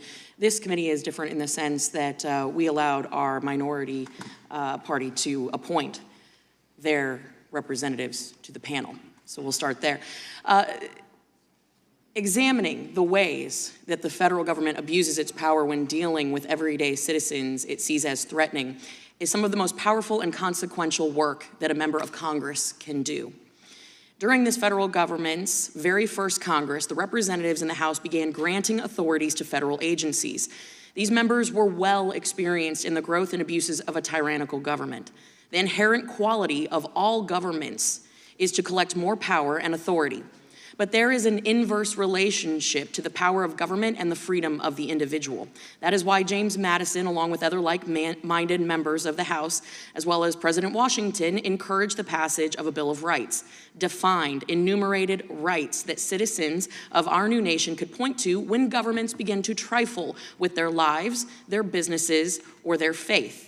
They passed the Bill of Rights in the first session of the first Congress, arguably the most important action ever done by this body for the American people. Their actions were revolutionary. No government on earth has a founding document that has aged as well as ours. It is the oldest and least amended Constitution in the world, and what we are charged to do on this committee is defend it against all enemies, foreign and domestic, to ensure that our citizens' life, liberty, and property are protected from the warrantless abuses of federal bureaus and their agents. Today, we are answering the call to investigate and ultimately stop the litany of dangerous and unconstitutional actions. Truthfully, the list is exhausting, and I'm sure that there is far more that we can address here today, or even in the 2 years that we have. So while Washington, Madison, and Jefferson are no longer here to help guide us in this body, their spirit lives on. It is absolutely crucial that we today take up this mantle. It is the work that will be done by this committee, not as Republicans, not as Democrats, but as Americans, that is important and will live on. Mr. Williams, you just told this committee to be cute, quote, "You get more flies with honey than vinegar." On your Twitter feed, you called the January 6th Select Committee to publicly hammer and shame former Deputy Attorney General Jeff Clark on everything that he attempts to plead the Fifth about. Is that your version of honey or vinegar? That's my version of stating when an individual has provided. No, just honey or vinegar. I don't think it's a binary. Okay. If you look at the all right. context so of all of my tweets. You also just told Representative Sanchez a few minutes ago that one of the hallmarks of good oversight is bipartisan, and it's designed to, quote, improve government process, end quote. You went on to say that threats are not protected speech. You yourself were extraordinarily critical of Justice Brett Kavanaugh, going so far as to say publicly on your Twitter feed, and you were not shadow banned, however, but when you said this, that the FBI dropped the ball when vetting him. When there was an assassination attempt on his life, you were unusually quiet. Up to that point, you had tweeted about him 17 times. I hope you, along with our Democratic colleagues, would agree that violence in political discourse is unacceptable, and I would encourage you to do better. That's the statement, not a question. Moving on, Professor Turley, the Constitution was written to limit the power of the federal government and to protect the rights of citizens, yes or no? Yes. You've written extensively about the abuses of the federal government. Would you say that these abuses occur within a variety of different agencies, yes or no? Yes. Are there not massive national security implications as a result of the extensive amount of warrantless data collection by the federal government agencies, coupled with the disastrous track record that they have of leaks and breaches, that Americans are not only being targeted domestically by the agencies, but also by bad actors and foreign actors? Well, there are massive constitutional concerns there with the collection of data. There's no question about that. But with all the breaches and leaks, yes, there is a national security implication, problem. Is there not? There can be. Thank you. It is publicly documented the reference of use of force capabilities within a litany of different agencies, including the Department of Education, the IRS, HHS, even the EPA. Can you detail why the capability, coupled with extensive warrantless data collection efforts of these agencies, should concern everyday Americans, and why agencies like the Department of Education and the EPA are purchasing millions of dollars worth of ammunition and tactical ballistic gear? Well, I testified earlier on the use of national security letters and other means to get information below the warrant level. And that covers a huge amount of information that the government has gathered. And I thought there was actually fairly bipartisan support on that Democratic and Republican members were equally concerned about the circumvention of warrants in that sense. I think it's a very serious problem. And to the credit of social media companies, they actually have pushed back on this. I mean, one of the things in the Twitter files that I noted was that some of that dealt with these types of efforts to get access to social media companies. But most of the time, these companies are really hamstrung when they get these letters, and there's a lot of them, to turn over this information. And citizens are unaware of that. And a lot of what we have that we could hold most dearly in terms of private information is now on our cell phones, it's now on the cloud. And the government has really targeted the cloud. I mean, they're going after the cloud with non-warrants. And in the previous hearing, I was really gladdened because Democrats and Republicans joined together and said, this is a problem. And I think it still is a problem. I appreciate it. My time has expired. I yield. Gentlelady yields back. The gentleman from New York is recognized. Thank you, Mr. Chairman. This is a committee menacingly called the weaponization of the federal government. Mr. Turley, have you ever worked for the federal government? Yes.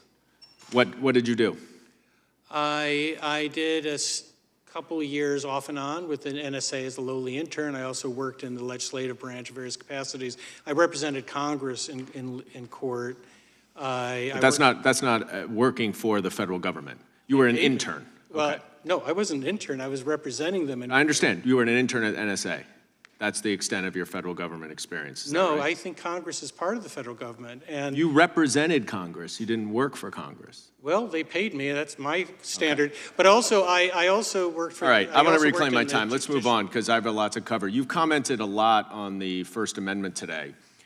Do you think that Special Counsel Mueller's indictment of members of Russian intelligence for interfering with the 2016 election through social media was improperly charged? Well, it depends. I have to look at which case you're talking about, but I supported Mueller's appointment as special counsel. I'm talking about the indictment. Yeah, I wouldn't say, I don't remember being upset with those indictments. Okay. What they did and what they alleged is that Russia interfered in our election through using speech via social media. Right. Now, do you think that the First Amendment protects people from making death threats against federal officials across state lines? No. If it's a Does the First Amendment protect someone from yelling fire in a movie theater? Well, unfortunately, that one is not yes or no, because that's become a mantra for people. It's the Holmes Schenck line. Holmes himself walked back on All right. Holmes and we don't need a law class here. But But you do agree, though, don't you, that the First Amendment does not protect all speech? no, there are limits to speech. All constitutional rights have limits. Right. Mr. Baker, I want to turn to you. When did you retire from the FBI? I retired from FBI employment in about 20 years ago. And 1999, right? It's a year. Yeah, and I've continued to be engaged with the FBI on a number of levels since then. Okay. So you retired 2 years before 9/11, right? That's correct. All right. And are you aware that one of the reasons that 9/11 occurred was that the FBI and the intelligence community did not coordinate sufficiently? Do you agree with that? That's a conclusion of the September 11th Commission, and it's very valid, I think. And so you read that like I did, and that's all the information that you had because you were Yes. not at the FBI. And as a result of 9/11, that the Department of Homeland Security was created, right? A year or two after that, yes. So you never worked in conjunction with the Department of Homeland Security when you worked for the FBI, right? I was working as a consultant during most of those years. When you worked for the FBI, when you were paid by the FBI as a special agent, did you work with Homeland Security? No, it didn't exist. Okay. And you never investigated foreign interference in our elections, did you? No, I personally did not. And you have no experience investigating Russia's efforts to interfere in our elections through cyber attacks and social media, do you? Other than what I've studied and researched. Okay. And in 1999, when you left, did smartphones exist? Of a sort. Really? Yes. What? Well, we had phones. We had phones in Smartphones. cars. Do you know We what had- a smartphone we had, is? Okay. Well, Did you ever do any search warrants for emails? Search warrants for Emails. No, I did not. Did you ever investigate domestic extremism? Actually, yes. I investigated the Ku Klux Klan on many occasions. Good. Did Did you ever investigate any insurrections on the Capitol? No, there was none. Okay. And I appreciate that your service, sir, but you would agree that a lot has changed in the FBI in the 23 years since you left, correct? Good and bad, and I have stayed engaged on a number of levels. One last question, sir, for you. I read that your opening statement is actually an excerpt from your book. Is that right? Well, it covers some of the same territory, yes. All right. Well, next time, make sure you give us a heads up and we can set up a table for you to have a book signing after this. Ms. Parker, real quick, do you think that you speak for, you said that Americans are concerned about the FBI. Do you think you speak for every American? I do not speak for every American, but as a special agent who's been out in the field trying to conduct my job, it's very difficult when we don't have the buy-in of the American people, and a lot of Americans do not trust the FBI anymore because of recent... Well, unfortunately, my time is about up, but I will also say to you that I worked in the Department of Justice for 10 years alongside a lot of FBI special agents. And their biggest concern and the most damage to the morale of the FBI occurred after Donald Trump started attacking the FBI because he was being investigated by the FBI. And that is what this subcommittee is all about. I yield back. I thank the gentleman for yielding back. I disagree with his conclusion. We will now recognize the gentleman from North Dakota, Mr. Armstrong. Thank you, Mr. Chair. Shouting fire in a crowded theater was dicta in a 1919 case by Schenck. It was overruled in 1969 by Brandenburg and put in an imminence requirement. So if we're going to continue to use it in this setting, whether it's the Twitter hearing yesterday or the hearing here today, let's at least get the law right. Secondly, as somebody who spent the first 10 years of my life defending criminal cases in both state and federal court, I think the genesis of the Garland memo is incredibly important. The point of the coordination between the DOJ, the Department of Education, and the National School Board Association was designed to create a federal nexus. Local school board incidents are prosecuted locally. We elect local sheriffs, we elect local prosecutors, we elect local judges. Only by fabricating a domestic terrorism nexus do you create a position where you can prosecute those cases in federal court. But I don't want to talk about that because I think we do have to talk about things more than the First Amendment.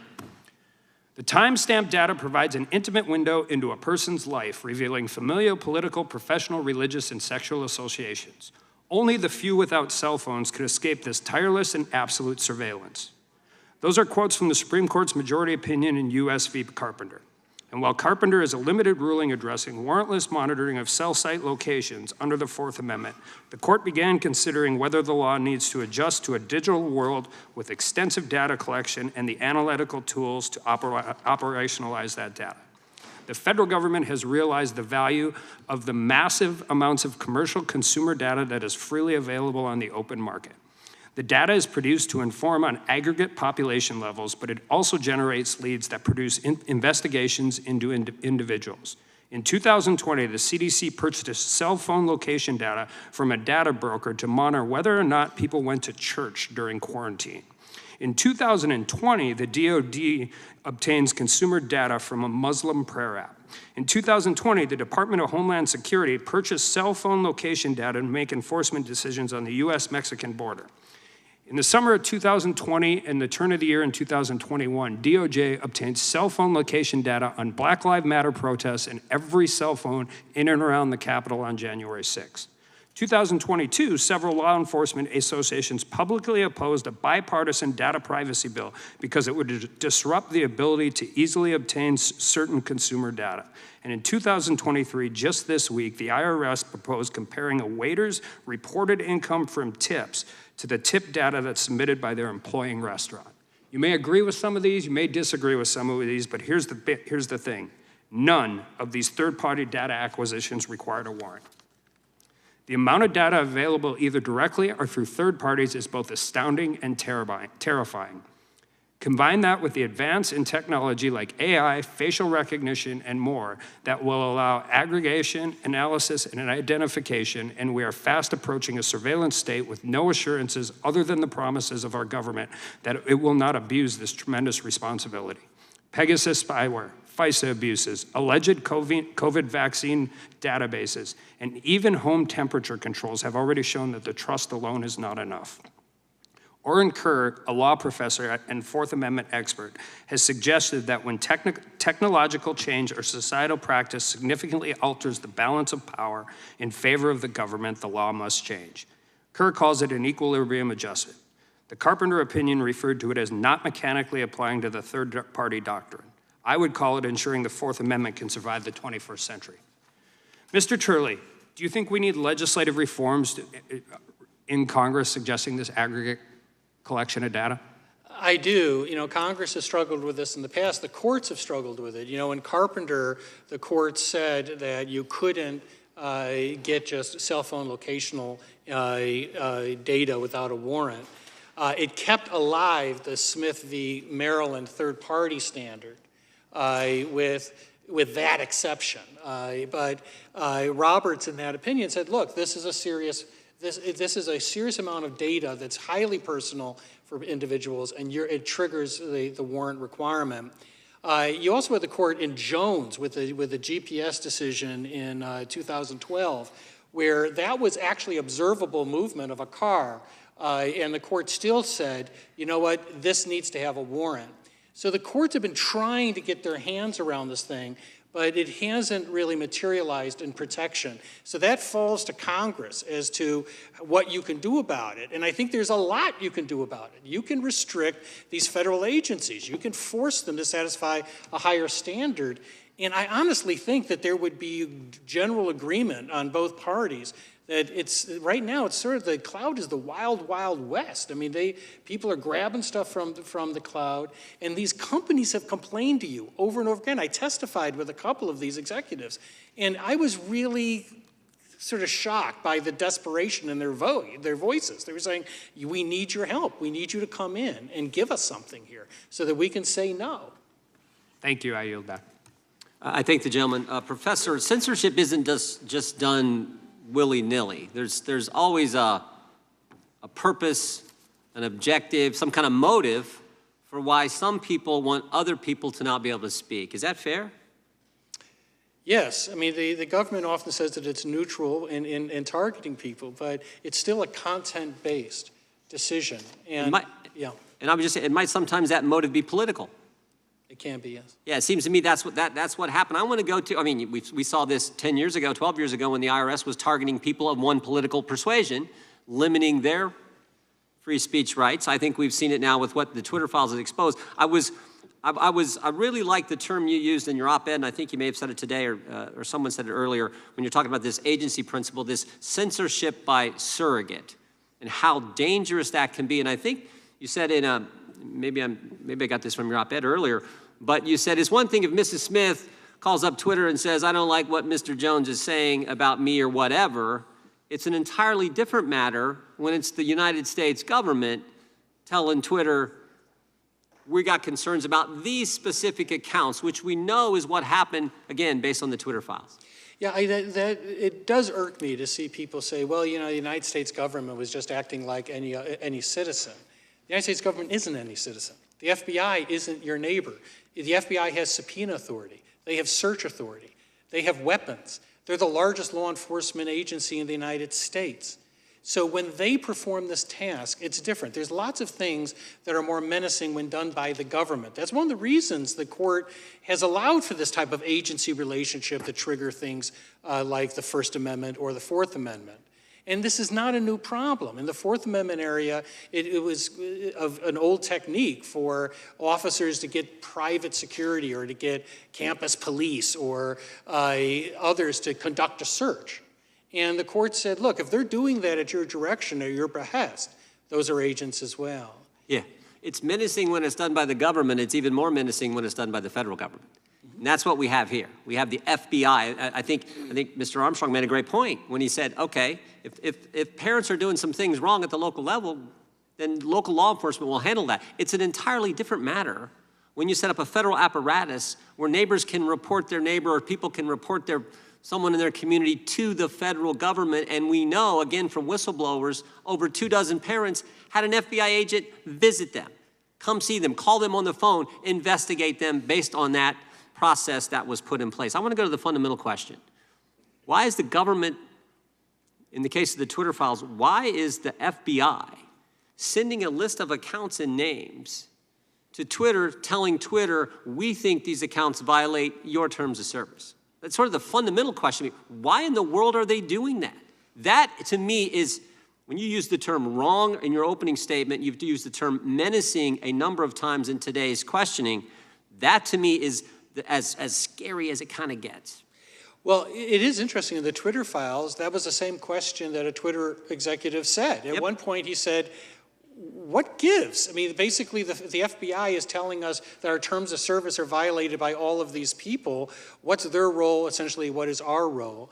And it was an honest moment. And that same question, I think, is reflected where even Jim Baker yesterday has said, I think we might need legislation, that I think that there is a need, given what has happened, to limit the FBI and other agencies. So whenever someone on Twitter who worked for the FBI says that, would you describe that as would you use the term targeting? Would you use the term weaponization of that process we just talked about? Well, there's no question that they're targeting posters. They're sending the names and accounts for Twitter to take action on. And by the way, this idea that, well, Twitter could say no, that's not the standard under these tests. I gave you the 4 tests that the courts use. You can say no and still be an agent overall in that relationship. Yeah, and as you point out in your testimony, your written testimony, this targeting is not just limited to what we've learned in the Twitter files, not just this direct attack on the First Amendment. We've seen it in we saw it with the dossier. We've seen it with the treatment of classified documents. You referenced that, the different standards. You referenced that in your statement. And of course, we have seen it with the school board situation. I got just 20 seconds. I'll maybe pose a quick question to Mr. Williams. Mr. Williams, the opening statement, there's been a lot of talk about the memorandum from Attorney General Garland on October 21st, 2021. The opening statement, he says, the very first sentence, in recent months, there has been a disturbing spike in harassment, intimidation, threats of violence against school administrators. And when he testified on October 21st, 2021, we asked him, what was the basis, what was the evidence for that statement? Do you remember what the Attorney General said? Sir, I don't. I don't work for the Justice Department anymore. Didn't advise him on it. Well, I'll remind you. He said it was the letter from the National School Boards Association.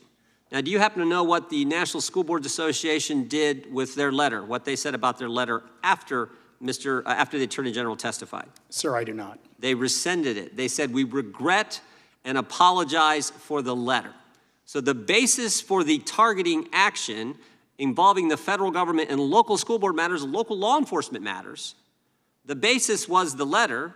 That's what the Attorney General cited, and that letter has been pulled back, and the association who sent that letter said, we apologize and regret that we sent it. Seems to me the Attorney General should rescind his memorandum, which we've called for now for a year and a half. I want to thank our witnesses for being here. I know it was a long day, and I appreciate you staying the whole time. I was tempted to give you, I was looking to give you a restroom break, but I thought we could get through it, so I appreciate your patience and your great testimony. With that, the first subcommittee hearing is adjourned. Thank you.